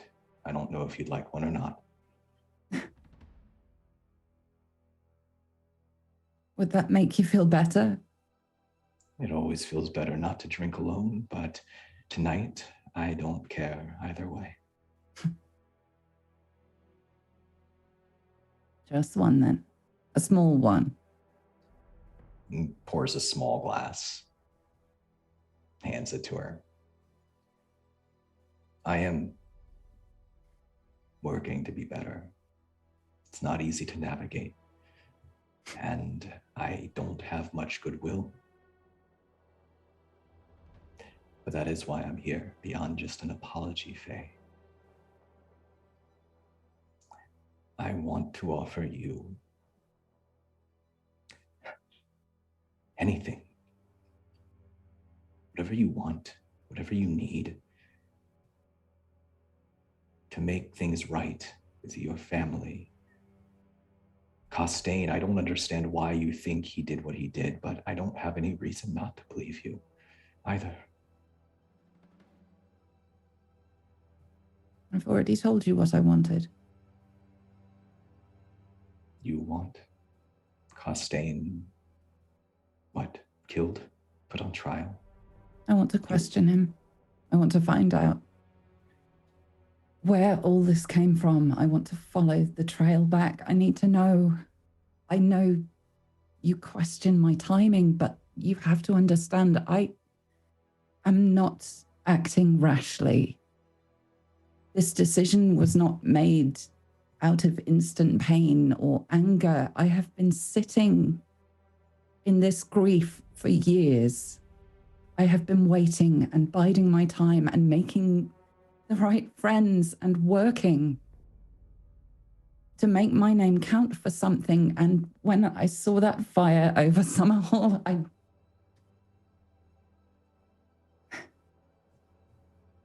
you're my only hope now. In this war, if you die or he dies, the secret dies with you. I need your help. And I hate to put you in the position that I am, but I feel that I have earned it. You've more than earned it, Faye. And I will give it to you. Here is my plan. But my ears are open and my heart is open. We will move west all the way to Highgarden. We will do our best to not bring battle in our wake. And as Prince Baelor busies himself sieging my castle, we will grow our reputation, Harris's reputation, our story, our allies, and I will summon Costain and the forces of Old Town to meet us at Highgarden. And then, with us all together when the time is right, I will deliver Costain to you for questioning, but once I do this, there will be a vacancy for the rest of this war, and maybe thereafter, a vacancy of who we trusted with the money of the Reach. And I can think of no one I would trust more than you in that position. Am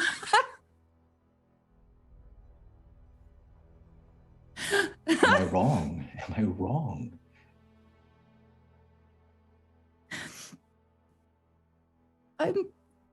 Are you confusing me with somebody else? No. My skill is with people, not numbers. I have a magistrate. And she's just kissing herself, laughing now. She can't stop it. The money of the Reach is people and not numbers. Why do you think so much of the Reach doesn't pay their taxes?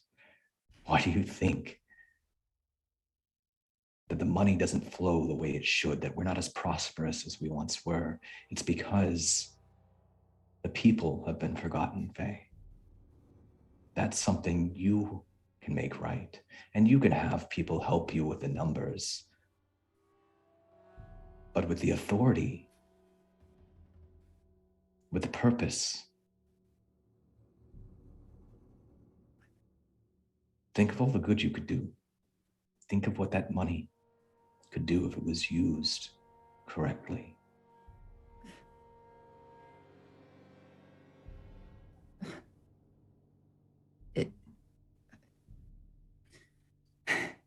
Perhaps, but I I've already thrown myself into one career, whatever you want to call it, with no knowledge of what I was getting into. I will not agree to do another without understanding. Aren't we getting a little ahead of ourselves?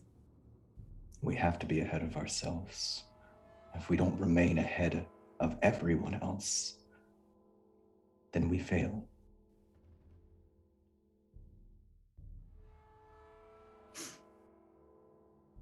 You have others, though. Oh. No armies. Clever boy. I will not draw my armies into a fight, and so you use me elsewhere. You don't. You are getting the hang of this. I'm rather proud of you. He clinks your glass and takes a sip, and he says, I won't lie, Faye. I want your armies and your vassals' armies to join us as well. To join Harris as well. The more behind us, the fewer people will perish in the Reach. I really, truly believe that if we stand at the gates of Highgarden with the entire Reach behind us, that even the proud Tyrells will join us. We are so close now, just a river away. And I've held true to my word of doing this as peacefully as possible. And to be honest, I have many people in the Reach who would clamber to collaborate. Ambitious people looking for things, positions. But I don't trust any of them as much as I trust you. You're my friend. And I know your heart's in the right place. I can't always trust mine. But I trust yours.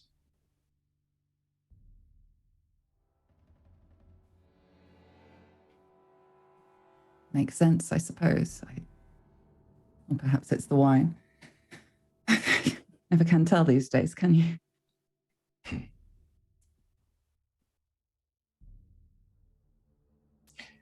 I will bring Costain to you. And I will help you in that however I can, without any expectation of anything in return. But the time is dwindling, Faye. Soon there will be a battle, a true battle, and it will determine the fate of the Reach in this war. And I want my friend beside me, and the Reach needs you to be with us. Your friend has never left you.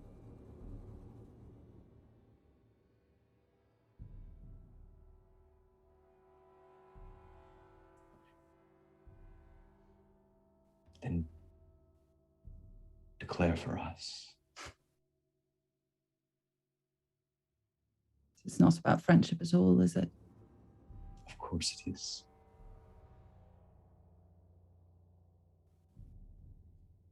Of course it is.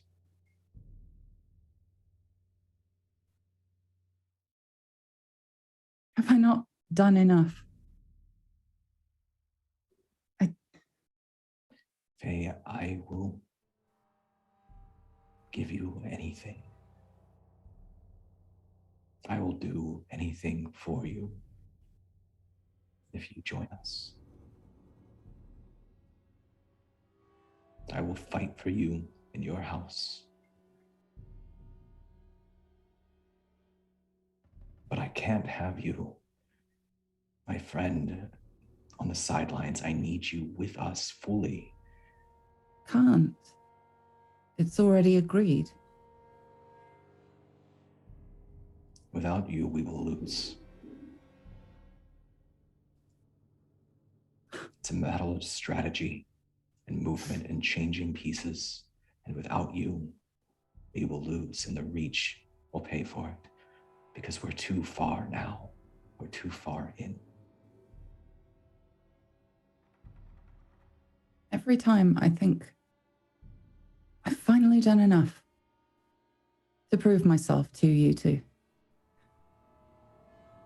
You just want one more thing, just one more, and everything else that's been given up until that point is completely forgotten, isn't it? I have not forgotten it. I'm And just stop telling you. asking more. I'm here.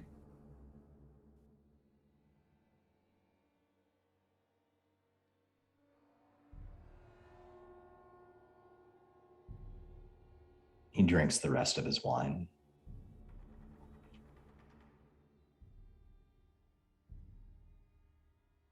I wonder if my father's well enough to get out of bed right now and fight. I wonder if he's cursing my name right now.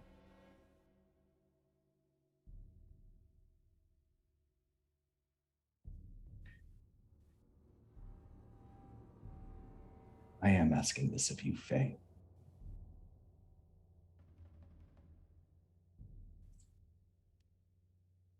And you can tell me no. But I really, really hope that you say yes. You're asking two things of me, two additional things, on top of allowing myself to be hostage, protecting your wife, saving your life you didn't exactly ask me to do, but I did it. And now run Old Town for you and give up my armies. What more do you want? My firstborn son? No. Well, no. Faye, you don't have to run Old Town. I just think that you could better than anyone else I know. But if you don't... That's very flattering and very true, but it doesn't mean I want to do it. If you don't wish it, then you choose who will. I trust you with that too.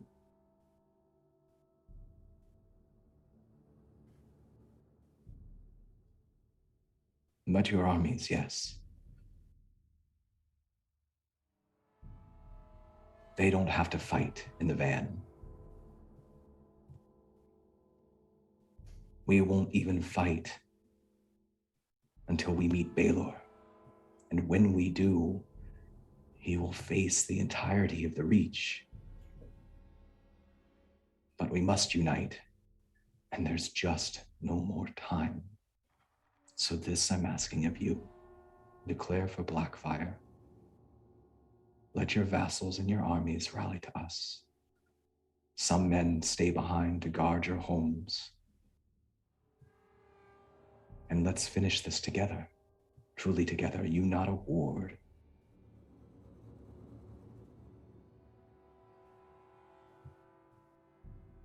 If I say no?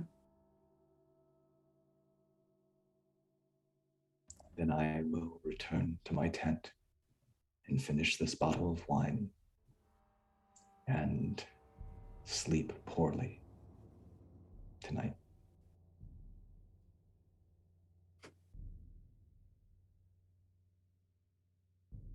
You've already become the bear, my lord. Take care that in your fury you do not become every monster you have feared.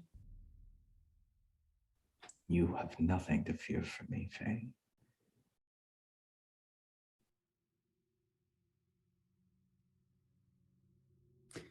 In that case, I feel the need to speak to you plainly, because if not now, when? You do not get to continue to enjoy the benefits of my friendship while repeatedly disrespecting everything that we have been to each other over these years. And I am done being a martyr. If you want my friendship, earn it.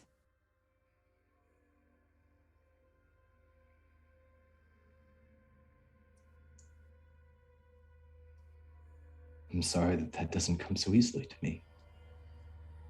How? Not with Okay. promises, with actions.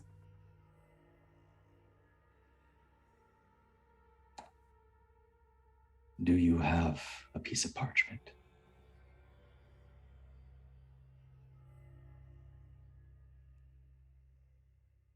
She'll walk across the tent and get one and hold it out to him.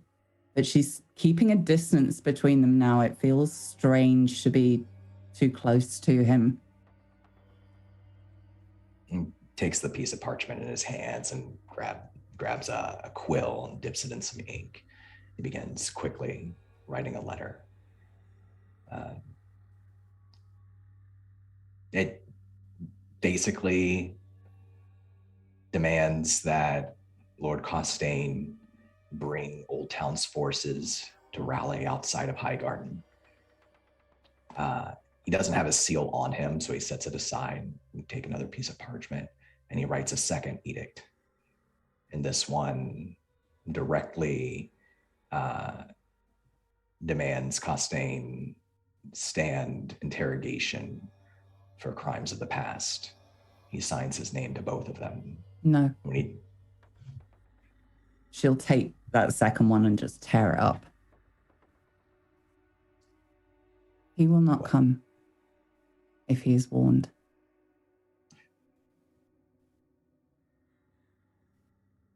I know that to be true, but I would have sent it anyways for my friend. How are you He's helping here. me? By warning him. When he comes to Highgarden, we will simply take him and he will answer, and you will have your questions, and I will do everything in my power to make sure you get your answers. We shall see. When I have them, perhaps you will once again have earned the benefits of my friendship. But not until then.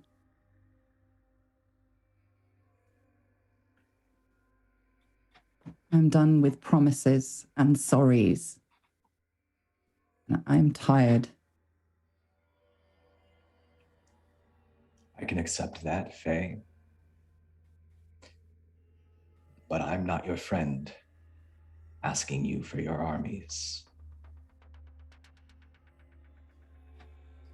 I'm Lord Samuel Tarley, and I'm telling you that we need your armies, and that we will reach Highgarden after we pass through Golden Grove and pass your vassal houses along the river. And they must come with us. They will receive no such order from me. So if you want them, take them.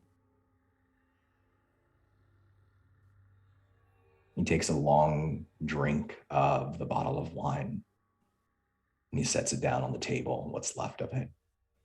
And he stands up and he says, we have a march ahead of us. So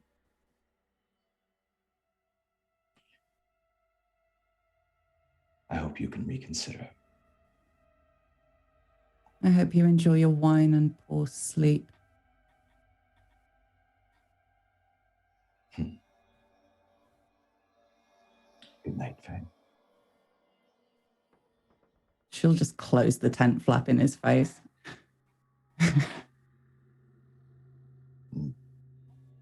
He starts back towards his own tent. And for one final brief moment, Enzo, over to you. So in the morning, after when everyone's had a rest and everyone's about to get up and go, Enzo takes Ren to one side and asks Ren, when you saw Faye, did she have Sir Dennis with her?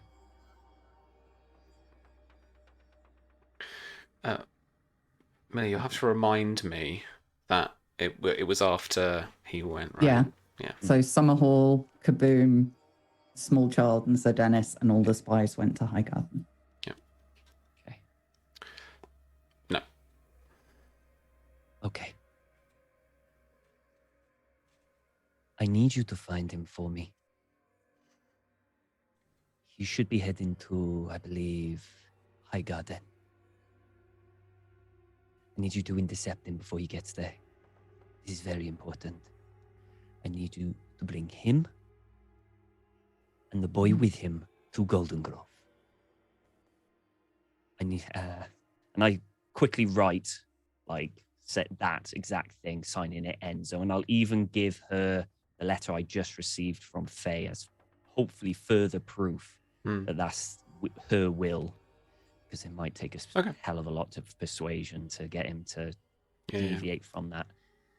I need you to get him there with that child, okay? Make something up. Tell him that Highgarden is under siege. It's dangerous. It's fallen. I don't care. Just get him to Golden Grove. Okay, all right. Thank you. And off she goes. And that's it. And that is where we will wrap things up for tonight, folks. Thank you so much for another very juicy episode. Oh, my God. And thank you for watching. If you're still with us and you don't know us yet, please give us a follow. We're streaming here on Wednesdays with a 5e, like a 5e modern game, the spy game which we made, and then we're here every Thursday with our After the Fire Game of Thrones campaign. Let's go round and see how everybody's doing. Tom, you're actually first. All right, man of action. Man of action. I'm doing stuff. That was great. That was so much fun. That was. It was such a great thing. I'm genuinely. I can't wait for more of it. We got a big kind of like juicy drop, like for Faye's story and the whole thing. So that's great. Which made me change a certain action for reasons. Yeah. The fact, what I really like, and it's just gonna blow up, and I can't wait, is Samwell basically going to Faye, I will have your armies, and Faye going, fucking try. it's like just a button of heads, and it's gonna be very, very interesting, because I didn't expect that. I honestly didn't think he was gonna go, because Golden Grove isn't like on the way to it's up there. It's quite a it's not like the opposite direction, but it's quite a deviation. And to go up there, that's really cool. That's really, really cool. Oh, so yeah, great episode. Loved it. I can't wait till next week. Nice one. Thanks so much, dude. Hopefully more dark ends, though. Yeah, absolutely. Yeah, I really enjoyed that, actually. And like, are you on stuff next? Are you be playing Phasmo still? Yeah. I on think Tuesdays. We still play Phasmo on Tuesdays. We came back after Christmas because someone decided to be selfish and have like spend time with the family. Oh, yeah. God. Imagine doing that at Christmas. But it was great. It was good fun getting back into it, and hopefully like Tuesdays are going to be our Phasmo nights again. But I think that's all I'm doing at the moment. I'm basically just Tuesdays and Thursdays. So who knows? Who knows what will happen? That's fun. I will say though, cool. Faye isn't the only person that slams tent flaps in people's faces. I'm just saying. Just saying. Wait, what? Bitch. Can confirm. Tom is correct about this. Yeah. It's a Phasmo thing. It's a Phasmo. Oh, I'm right. sure Susie will yeah. tell the story. Yeah. All right, and Millie, how you doing? Hi. Yeah, that wasn't awful at all.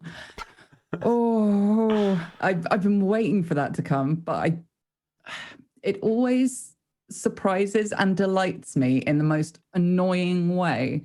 How Samuel Tarly has this ability to go, I'm doing a nice thing while simultaneously doing 5 dreadful things. Like, hey, I'll do anything for you. I'm so sorry. I'm so grateful. Could you please do these additional things? And also, I'm having your fucking armies. Like, try it. Go on. Take it by force. Show that me being your hostage means nothing.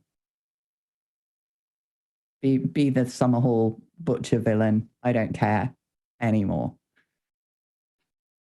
Yeah, that's it. That's it. She's like done. Just fucking get in there. Get Costain before he does. I don't trust this man anymore.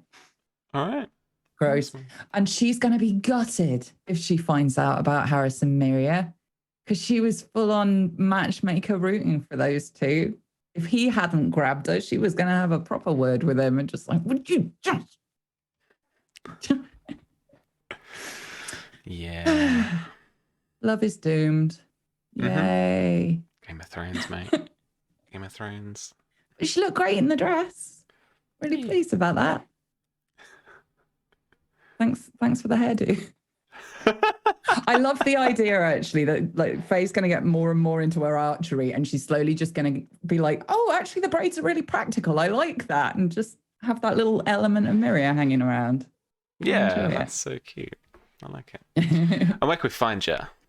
You can find me over on Twitter at the moment. I am going to be doing some streams this year, but nothing for the time being. But you can find out about all the stuff I'm up to over on Twitter under Amelia Tyler, because that's me. And you can see me on The Wandering Inn on Monday doing our new Cyberpunk show, and doing Phasmo on Tuesday on Sus's channel. Nice. That's Thank you so much. And V, the turning point in the parlay was a good little speech. I like that. I mean, you asked if anyone had any dramatic bitch moments, and that's Mara's entire personality. So it's the one thing that she knows that she's good at. She's, it's like when you see politicians who aren't really politicians give really moving speech by talking around all the politics. That's what she's good at, and it sounds really nice to hear. So good job. I was just here for the emotional support tonight. I just wanted to watch all the juice front and center. So amazing. Well, where can we find you, and what are you up to? You can find me on Twitter. I have been on a kind of accidental Twitch hiatus for a couple of months because stuff has been happening. But hopefully at some point this month, I will be back to streaming with Mass Effect. And I'm back on a Sea of Thieves kick, so that'll probably happen at some point too. Nice. Cool. I just uninstalled it. To They've make got room for cowboy fireworks, dollies. Sam. Just get another hard drive. I mean, Fine. yeah, basically. Cool. All right. Thanks so much. Don. That was a lot. That was intense, man. Whew. Yeah. Samuel's really trying to hold everything together. It's a lot of work. And he gets zero credit, but that's okay. He deserves it. He deserves zero credit. I had a blast. I always have a blast. Thanks so much. I thought that the intrigues were really fun. The parlay was really interesting, getting to see Ashford, a different kind of lord, I think, than a lot of the lords we met so far, which I thought was really cool. And I kind of realized coming into this, like, this might be the last time that I get to, in this campaign, role play with Susie. So even though, Miria hates Samuel, I couldn't help but like poke the bear one more time. So that was really cool. And then I had no idea how the final scene with Faye would go. I knew what I wanted to accomplish, and I had some ideas about like, tactics and how he might react to certain things, but I didn't know how it was going to play out. But I loved it, and I'm looking forward to kind of driving westward and seeing how all this plays out, because like up to this point we've been kind of like running around and rallying things and moving pieces into play, but everything's getting tighter and tighter and tighter and tighter, both like narratively and like literally on the map. All the armies are coming together, and it's just a matter of time until it explodes. And I've enjoyed that process, but I'm looking forward to the boom. Really looking forward to the boom. Yeah, it's got to be better than the last one. Yeah, absolutely. It feels like a house action week next week, I think.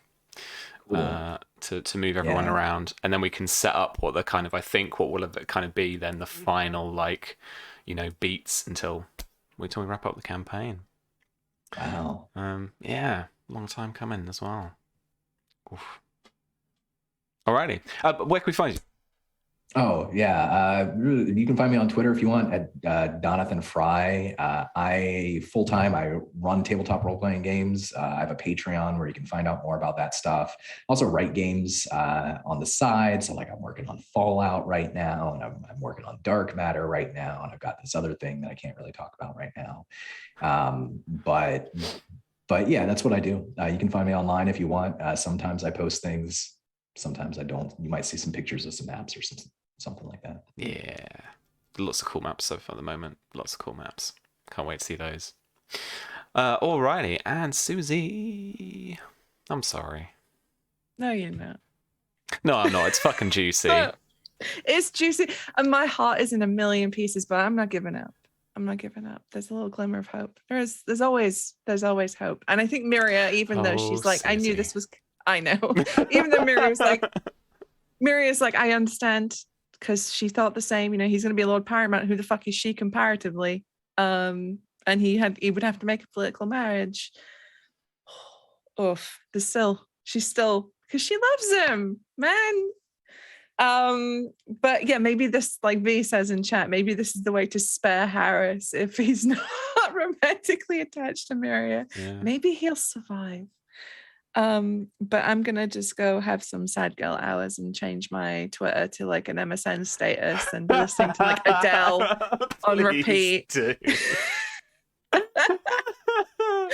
Oh God, but it's true. Miria can have no happiness in her life because it's snatched from her every single time. But yeah, anyway, when I'm not going to be crying about my fucking character having a heart broken, I'm on Twitter at Susanna Grace, and I'm on Twitch at Susanna Grace. I will be on your screens tomorrow at 2 p.m. Eastern playing something on my channel, potentially Cowboys, if Sam and Ash are around. I'm gonna take them on some bounty hunting, maybe. That would be funny. Some money for a coat. Yeah, because they're they're paupers and they have no money and no coats. Yeah. So probably doing some of that tomorrow, and then on Monday, I don't know. I might actually do some Red Dead roleplay. I logged on last night with my mountain woman character, Miss Jemima, who doesn't like people and just wants to live in the woods and be left alone. So it was great. People trying to talk to her, and she's like, "Fuck off, leave me alone." Nice. So we might do that on Monday. Either way, I will be on your screens on twitch.tv/Susanna Grace. Awesome. Thank you so much. Well, we are on your screens at Follow Black Cats. You can find us around the internet there, or Black Cats Gaming. You can find out the stuff that we've made on blackcatsgamingshop.com, including the spy game that over there that we play on Wednesdays. And there's a bunch of our kind of like one-shots and little tiny RPGs out there as well, both there and also on Drive-Thru RPG and DM's Guild and stuff like that. So do check us out and see what we're up to. As per usual, I don't have a raid. Is there a person to do the raids at? There inevitably is. I'm sure someone's just started because we're just stopping. I just typed in raids in my Google search bar. What? Oh my god. No. Okay. Oh my. Jay is still playing Red Dead. By the way, of course he is. He's addicted now. It's the new Bloodborne. I can tell. I fully expect a tattoo on the other arm. Yeah, right. No, it was very cute. I logged in earlier to watch him just as he got his deputy badge. It was the cutest thing ever. So go and tell him that he's cute whilst we raid him, because it'll be funny. Yeah. Thank you very much. Thank you all for an amazing session, and thank you guys for watching. Please go say hi to Jay. Give him some abuse from us, and we'll see you next week. Take care, everyone. Ta-ra!